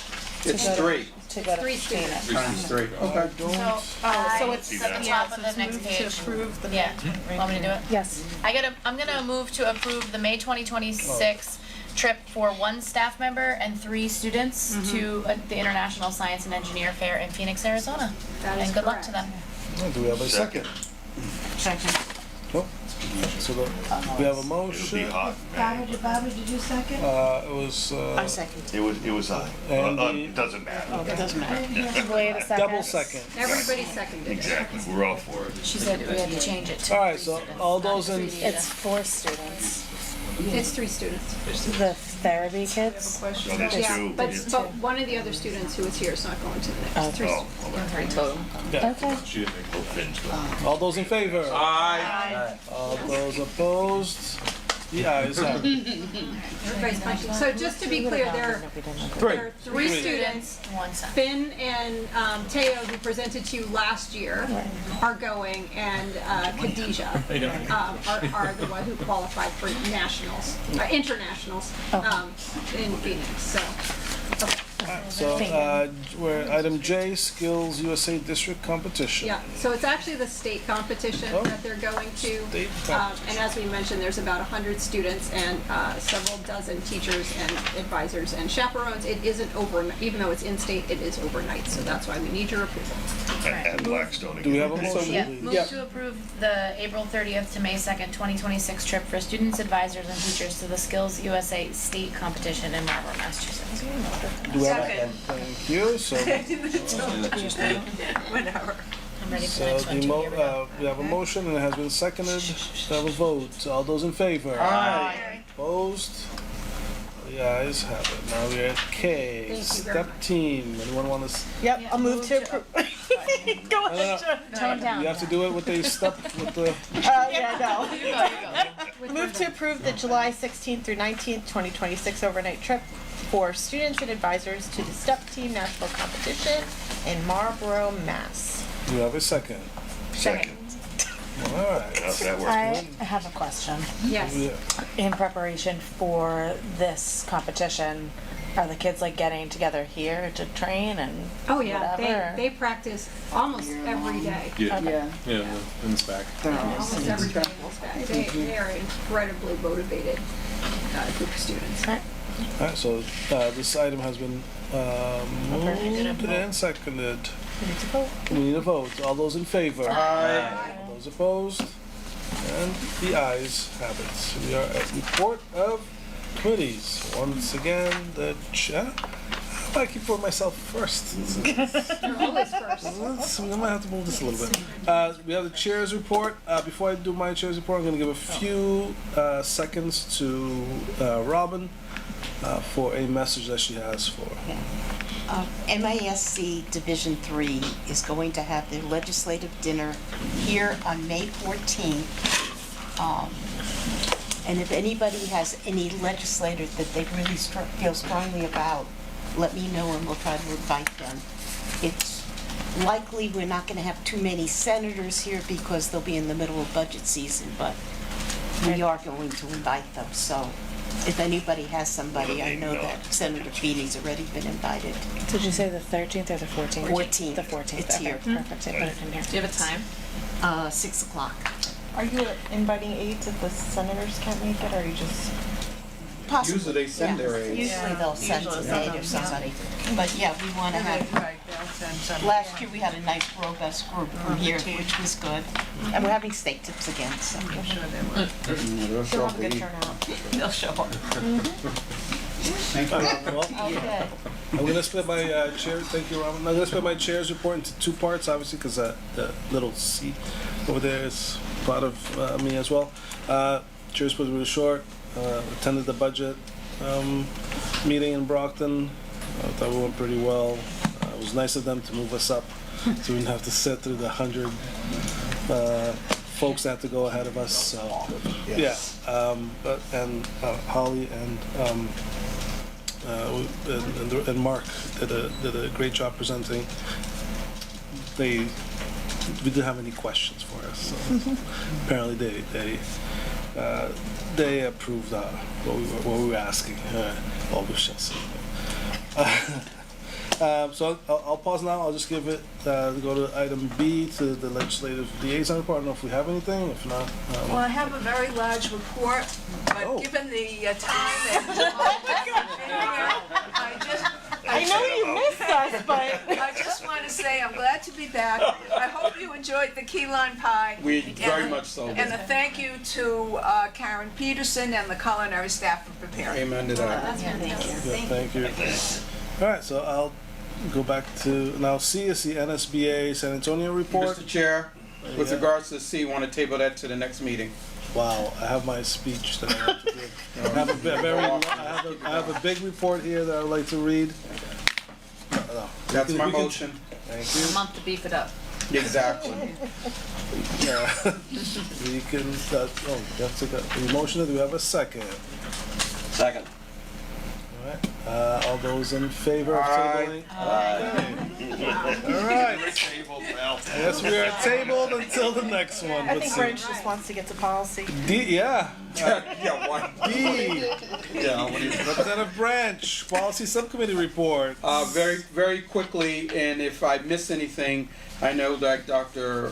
Will help me with this. So we had a policy subcommittee this evening that talked about the employee handbook as well as the substitute handbook. Let's start with agenda item number A. There was a title change, Title 9 name changes. Secondly, we notified in our policy that the EEOC address has changed. And number 3, we added, it looks like I put down, added the SORI check requirement for those that have had some interesting past. For number 4, because I forgot what SORI means, I apologize. I think sexual, what is the name? Yes. We check folks for SORI. Number 4, technology should be returned if a person is going on leave. Number 5, bereavement has been done. What did I write down here? Bereavement has been removed. The process has been edited. It has been edited to increase consecutive days. You don't Yeah. need Non-consecutive days. All right. Sorry, my scribble. Number 6, maternity. With regards to leave of absence, it's for both birth parents or adoptive parents. Increase to 60 days. Number 7. Nope, that's number 8. Longevity pay. Tell me a little bit about that. Member Branch, when you voted to extend all the benefits of the contract to non-Federation employees, we covered most of the employees. Oh my God, thank you. Thank you. We've struck the retirement notice. Also in the policy, we adjusted when it came to the platform used for... The platform used, we adjusted it to the vector system. Is that correct? Correct. Yes. And we also added the executive director under, was that civil rights? Yes. Okay, so I'm pretty good here. And let's see what else. Did I miss anything, Doctor? No. We tabled the substitute handbook. And also, very importantly, with regards to crowdfunding, Yes. it is now one sentence. So we celebrate that. Yes. Which That- is what, sir? Ooh, teacher. I wanted to let you. Oh my God, I didn't even write it down, Holly. Crowdfunding is prohibited. Crowdfunding is prohibited. Oh my goodness. Period, exclamation point, enter sentence. All right. Hold Okay. on We're for my getting slap happy. policy JJE. That's fundraising by students, and that was just updated Okay. with the new, in line with new regulations that they can't participate in raffles and games. I promise I'll do a better job in my penmanship in the future. Okay, so that is the end of the policy. Thank you. Can we have a motion, please? So moved. Well, Wait a minute. recommended motion here. Yeah, so Because we're not going to. So we're gonna do a first substitute reading. Handbook. We're gonna Yeah. do a first reading of the employee handbook. So we're moved to recommend to the full school committee to approve the proposed revision under the first reading So Of the employee handbook. of the employee handbook. Second, third. Love it. This motion has been moved and seconded. And third, apparently. All those in favor? Aye. All those against? The ayes have it. Oh, that would have been Jess, second and third. All right, now we're at item. Do we need a second motion for the policies? Because there was a first reading for the handbook. I think we need a second motion to accept the revisions to the policies AC, ACA, ACR, ACAG, and GBEBD, and JJE. That is the motion. There we go. Second. Okay, so we have policies. AC, ACA, ACA, ACAG. What Holly said is the motion. Yes, just double checking. Thank you. You seconded, it's been seconded, right? So all those Who in was favor? first? Tony was first, and I Was seconded. Representative Branch. Okay. All those in favor? Aye. All those opposed? The ayes have it. And we're at item E. Yes, so Personal subcommittee report. I am amending the recommended motion because we did not take up the teacher, changes to any teacher job descriptions in the personnel subcommittee. Right, So so moved. just- Yep. Well, hold on. So we met earlier today as a personnel subcommittee. We discussed 3 job descriptions. The first is the early education director, which is a stipend position. We just changed the language so that a stipend was back in as the payment of not to exceed $7,500. The second one was the human resources generalist. We just updated the titles in that job description as well as the salary range. And then the last one was the admissions advisor. That was a title change as well as a responsibility adjustment based on kind of what the current needs are in that department. And so my recommended motion is to accept the proposed revisions to these 3 positions as recommended by the superintendent. Does that include what you just said? Yes, so that would be early education director, human resources generalist, and admissions advisor. That is the motion. Can I just point out, when we say that we updated the salary of the HR generalist, there was no change to the salary schedule. The FY26 was just posted. In there was a change in the admissions advisor salary schedule based on additional responsibilities for that position. Thanks for that clarification. Yeah, That is the motion. Second. So we have a motion, it has been seconded. All those in favor? Aye. All those opposed? The ayes seem to have it. They see where they do. No, they do.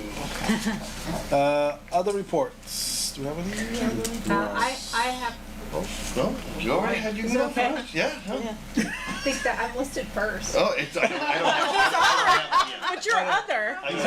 He's other. Oh, you're okay. Yes. Yeah, all right, so I just wanted, I'm gonna just very briefly give you an update on where we are with admissions. If I can, okay. All right, so as we go through this, I do want to point out that all figures, I've lost my cursor. All figures that I'm going to give you are preliminary. Final official enrollment is not determined until October 1st, 2026, right? That's what DESI bases our enrollment on. And these enrollment figures are high school only. They do not include in-district post-secondary students for whom we could receive, okay? Who did this presentation? It's so cute. Isn't it cute? It is very nice. Oh my goodness. I really like this theme. Yeah, I thought it was fun. How many, right? Okay, so total applicants, and I have a little asterisk there because, and by the way, our strategic advisor, Cameron Costa is here. And he can tell you that the number of applications, you should be able to just be like, click, that's how many, but some are like partially started, pending, this and that, and so the total number, this is our best guess, because I did weed out the partially started ones and the ones that were deleted and the, things like that. So we had about 1,067 applications. Again, Brockton was by far our largest students from Brockton were our largest applicant pool. We made a total of 489 offers to get to where we are right now, which is 426 acceptances. We always take in a few more students than we are planning to enroll because we do have students who change their mind over the summer, things like that. As I mentioned, we are still waiting for our Chapter 74 robotics and automation approval, and if that happens, then we will increase the enrollment in the high school to 438. So we will be able to take additional students at that point. You can see, I think this is a fun statistic. West Bridgewater got 12 offers and we have 12 acceptances for 100% acceptance. I love that. Congratulations, West Bridgewater. That's the lowest they've been in a while. And congratulations to Sharon. Yeah, it is by far very low for West Bridgewater. So I want to look at enrollment this year versus, That's interesting. right, so our current freshmen are year of graduation 29, our incoming in September freshmen are year of graduation 30. So you can see that Brockton is down about 12 students for the freshman class, but I'm going to show you the net overall enrollment that we predict. East Bridgewater's up, Easton's up, Easton's up, wow. Foxborough's way up. Norton. And poor Norton. Oh, wow. Congratulations, Norton. Yeah. Sorry, we're lost. Yeah. Look at those numbers, those Norton Yeah. kids. It's awesome. So, We did not expect this. Well, it's not No. awesome for the town. No, but it's awesome for Yeah, for the kids, yeah. Yeah, for the kids, yeah. So it's not going to be as egregious for Norton as it looks like, okay? So it is a big increase in the freshman enrollment. It is, as I mentioned before, when we ran all of our simulations, it was always Stoughton that got slammed, always, every time. And so this outcome for Norton is different than what we expected. But we did expect the towns to be affected. Very happy for Yes. those kids. All right. So It was gonna be you. we looked at to kind of predict the net enrollment change for next year. We're looking at the seniors who are graduating this year who will be leaving Yeah. versus the freshmen who are coming in, right? Okay. So in this case, Norton has a big senior class. So Yeah. if 31 students from Norton come in, their net is only six additional students, not 14, right? It's still a big increase for them. Because they pay, I don't know, but I mean, well over $10,000 a student for, So that's it's still going to be an increase for them, but it's nowhere near what we were predicting when we first looked at the freshman numbers. But I want you to just look at Foxborough. That is a big increase for Foxborough. Thank God for the stadium. Good for, Yeah. good for Foxborough students. I'm Glad we have the happy World for Cup them. this year, huh? Good thing we're getting like $1 per seat or something. And then even though Brockton's enrollment freshman year versus freshman year is down, they have a smaller graduating class and a larger incoming freshman class, and so they are still up. Okay? So again, these are all preliminary. I'm just trying to kind of keep you informed. When we get a little bit closer to the beginning of the year and these numbers settle in a little bit better, Mark and I will start reaching out to those communities we think are going to be the most impacted by the enrollment changes like Norton, so that we can help them start preparing for the next year. So I don't know if you have any questions. I tried to keep it very brief because I knew we'd have a lot to go through this evening. Good for them. Good for those kids. I believe Representative from East Bridgewater had. Just an update on the building. The electrical is about 60% done, as I'm told, and the HVAC is starting to go in. There is 12 splitter heads hung up and a couple of boxes hung, so it is moving along. We are going forward. I'm going to ask the chair, do we at this point, where the building is up and pretty much done complete, is merge the building committee and the future of the district committee and make them one subcommittee at this point? Because really that's what it's going to fall under, and the construction is just about done, and it's all internal at this point. There's nobody off-site. can I push back? You certainly can. You certainly can. There's a- Then we do have another large project coming up, and that is the renovation of the metal fab.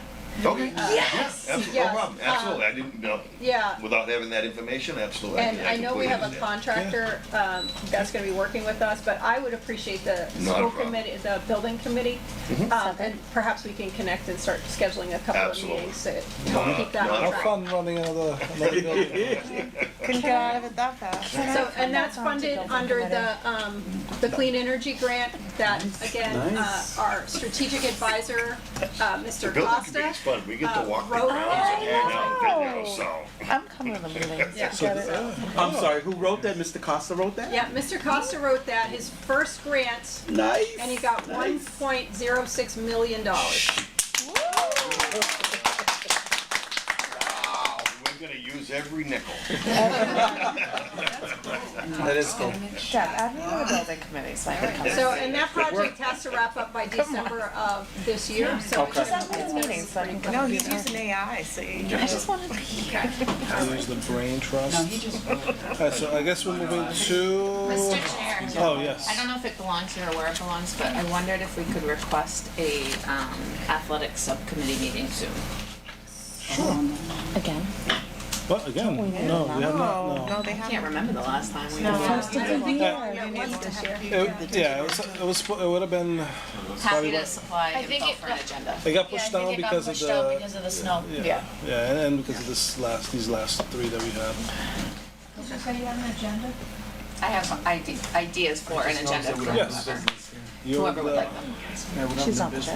I think I'm the chair. Yeah. Chair. I believe I am. So absolutely. I'll double check. We'll get together. No You guys are so accommodating. Okay.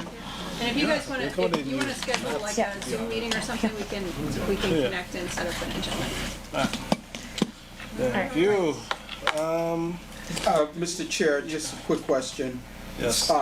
Was Holly's report It was the, others. Others report. right, that was Holly's report, so we Yes. can move on to principal? Yes. Oh, I just love this, thank you. I've heard enough That's from all I you wanted to this know. evening. And I'm sure Sean's gonna be short. I was hoping to be long. No. Yes, no, we will make it brief. Literacy, again, up and running. We've already mentioned this. We're going to wrap up with during the faculty meeting in May with all the work our literacy committee has done. And then we'll be doing our Lexile testing at the end of the year as well, the third round, and really kind of we'll see what impact did our literacy work have on our students. So, and we'll look at that over the summer when we get the data back. For a co-op, bless you. We're at 306 students on co-op, and I still approve kids every day. So I think last year we were up to about 380-ish, I think, by the end of the year. So hopefully we get another 80 kids up. Sports and activities, again, spring sports are up, and everything is running well, and now it's beautiful outside, so it's nice, and there's no snow. Our nurse assisting juniors, they all passed their CNA test, so they are all certified nursing assistants. Yay! Yes. They had their pinning ceremony a couple weeks ago. They were all super excited, so they'll be going out and working soon. Our science, I was going to touch on science fair, but we've already done that, so I will skip over my notes here. Student Government Day happened last week. Our Norton student, Lily Rose Proctor. She's in grade 11 in our legal and protective program. She was our representative that went to Student Government Day in Boston. So she had connected with peers from across the state, and they took part in simulated legislative experience. They had an opportunity to debate a bill that was centered on artificial intelligence being used in schools. So Ms. Falsetta and Mr. Costa, he's getting around, got to go and they toured the John Adams Courthouse, and they learned all about student programming opportunities. And this week, Lily Rose, she's going to receive an official citation for her participation from Representative Chason and Representative Howitt on Thursday. So pretty cool. I'm sure Mr. Costa will be there for that one too. Yes, he will. We've already talked about skills. That's coming up after vacation. We have about 100 students going. Admissions, Holly's already talked about. MCAS, again, we had ELA MCAS that again ran really well, and one comment was about cell phones. We had 0 issues with cell phones with students, which we just kind of attributed that we don't use cell phones pretty much during the day, so it wasn't a battle that we had to fight. So we didn't have to call the state, nothing, which hasn't happened, is what I've been told. So that was pretty cool to hear. But Noah Simonkiewicz, again, our assessment administrator who administers tests, he organizes everything, and he's very, very meticulous, and so it ran really well. And then we have math and science coming up in May and June. Mass CTE, I just wanted to highlight, we had a lot of staff and students go to the Mass CTE conference at the end of March. Jared Lucier, one of our vocational supervisors, organizes a lot of it, and he was also the keynote speaker, which he did a great job on that. And our senior, Olateo Oyewusi, was the Massachusetts CTE Vocational Student of the Year. So he got an award and was recognized that night for his work. And so congratulations to him. I got to be there and see his award, which was cool. And then we also, I think it was linked back in the report, there were photos of some projects that our kids did for gifts. So they do like a raffle. And 2 of our kids... Huh? We don't do raffles. No, we don't. No, we didn't. No, that was Mass CTE. Now based on JJ. Uh-oh. That was Mass CTE, not us. What are the pictures? What a good catch. So it's linked. It's in. It was up with somewhere The field trips. with the field trips. It was, is it yeah. Information field trips. All right, hang on, because they're great. They're really cool. So one was called the Pit Stop, and it was basically a mobile beverage station. Beverage cart. There it is. So all our shops worked together on it. So carpentry, CAD, metal fab, electrical, because they're working lights, and there were active LED lights in there that you can sync to music as well that were playing. It was refinished in the middle as a pour, like acrylic pour, the blue. So that was raffled off. And then the fish, the angler fish called P. Sherman, if anybody is a Finding Nemo fan, P. Sherman, Wallaby Way, Sydney, that is the fish that one of our students made. So the table won Best in Show, the Pit Stop, and then most creative was the anglerfish. So those 2 awards. Good reporting. Really, really cool. And then last, I just threw senior information, but we've kind of already talked about that. So the seniors are going to have a great end of the year. Excellent report. Thank you, sir. Any questions for the principal? Yes. One question. Are we doing hiring day this year? Hiring? Signing day. Oh, signing day, We are. yes. Yes, we are. May the, I think I just. Yep. I believe it's May the 12th. I think it's May the 12th. I think that's correct. Okay. I think it was listed under. Yes, it is May the 12th. Yes. Sorry, I left that out. That's May not a 12th. problem. Any other questions? Okay, thank you. May the 12th, As we have we'll school move to committee meeting the executive directive TI's reports. All right, I'll be quick. You're giving us a new logo. What time? Real quick. Oh, I got it. Pacific Dental came in, did mock interviews on April 6th. I was able to meet with them. It was a great event, and they really got a thorough experience with dental MA. Same thing at Mass CTE. We honored Lexi Maynard. She was the PDS scholarship winner, and also the Mass CTE. When we presented that to her, that was a great moment. Saw Sean, a bunch of people there from Southeastern. I'm trying to go quick. Sorry. Community outreach. So Tracy Santos, a former technical students code accredited, and really just getting outreach effort from dental that's been ongoing and part of the process. Down to medical assistant and PM programs. Career Day scheduled for May 4th. It's back. 8 officers participating. High Point Treatment Center is actually doing opioid training right now as we speak. So that is happening right now over at this back as well. HVAC and MA programs, we collaborated with the high school to submit for a grant proposal for both programs to bring their equipment up to date. If you heard in the TI subcommittee, we were talking about not revamping, but really introducing a day component to the HVAC program, which there is the huge demand. So this is part of that initiative with some of these monies. Thank you to Sean and his people for collaborating with my people. And lastly, we had healthcare open house that happened this past Saturday. It was very well attended. And lastly, spring advisory board meeting will be this Thursday. That's all I have. Nice. Thank you. Any questions for the TI director? Okay, I guess we'll be at item D, the Executive Director of Talent and Community Affairs Report, Dr. Perez. Hello, everyone. So we have had stayed booked and busy for the last month. We have had, sorry, did you want me to wait? I don't have an attachment. Okay, so we have in the last month hired a robotics and automation teacher. We have hired, luckily, human resources and human resource generalist. Thank you to everyone. Very well. We have hired a Cosmo paraprofessional.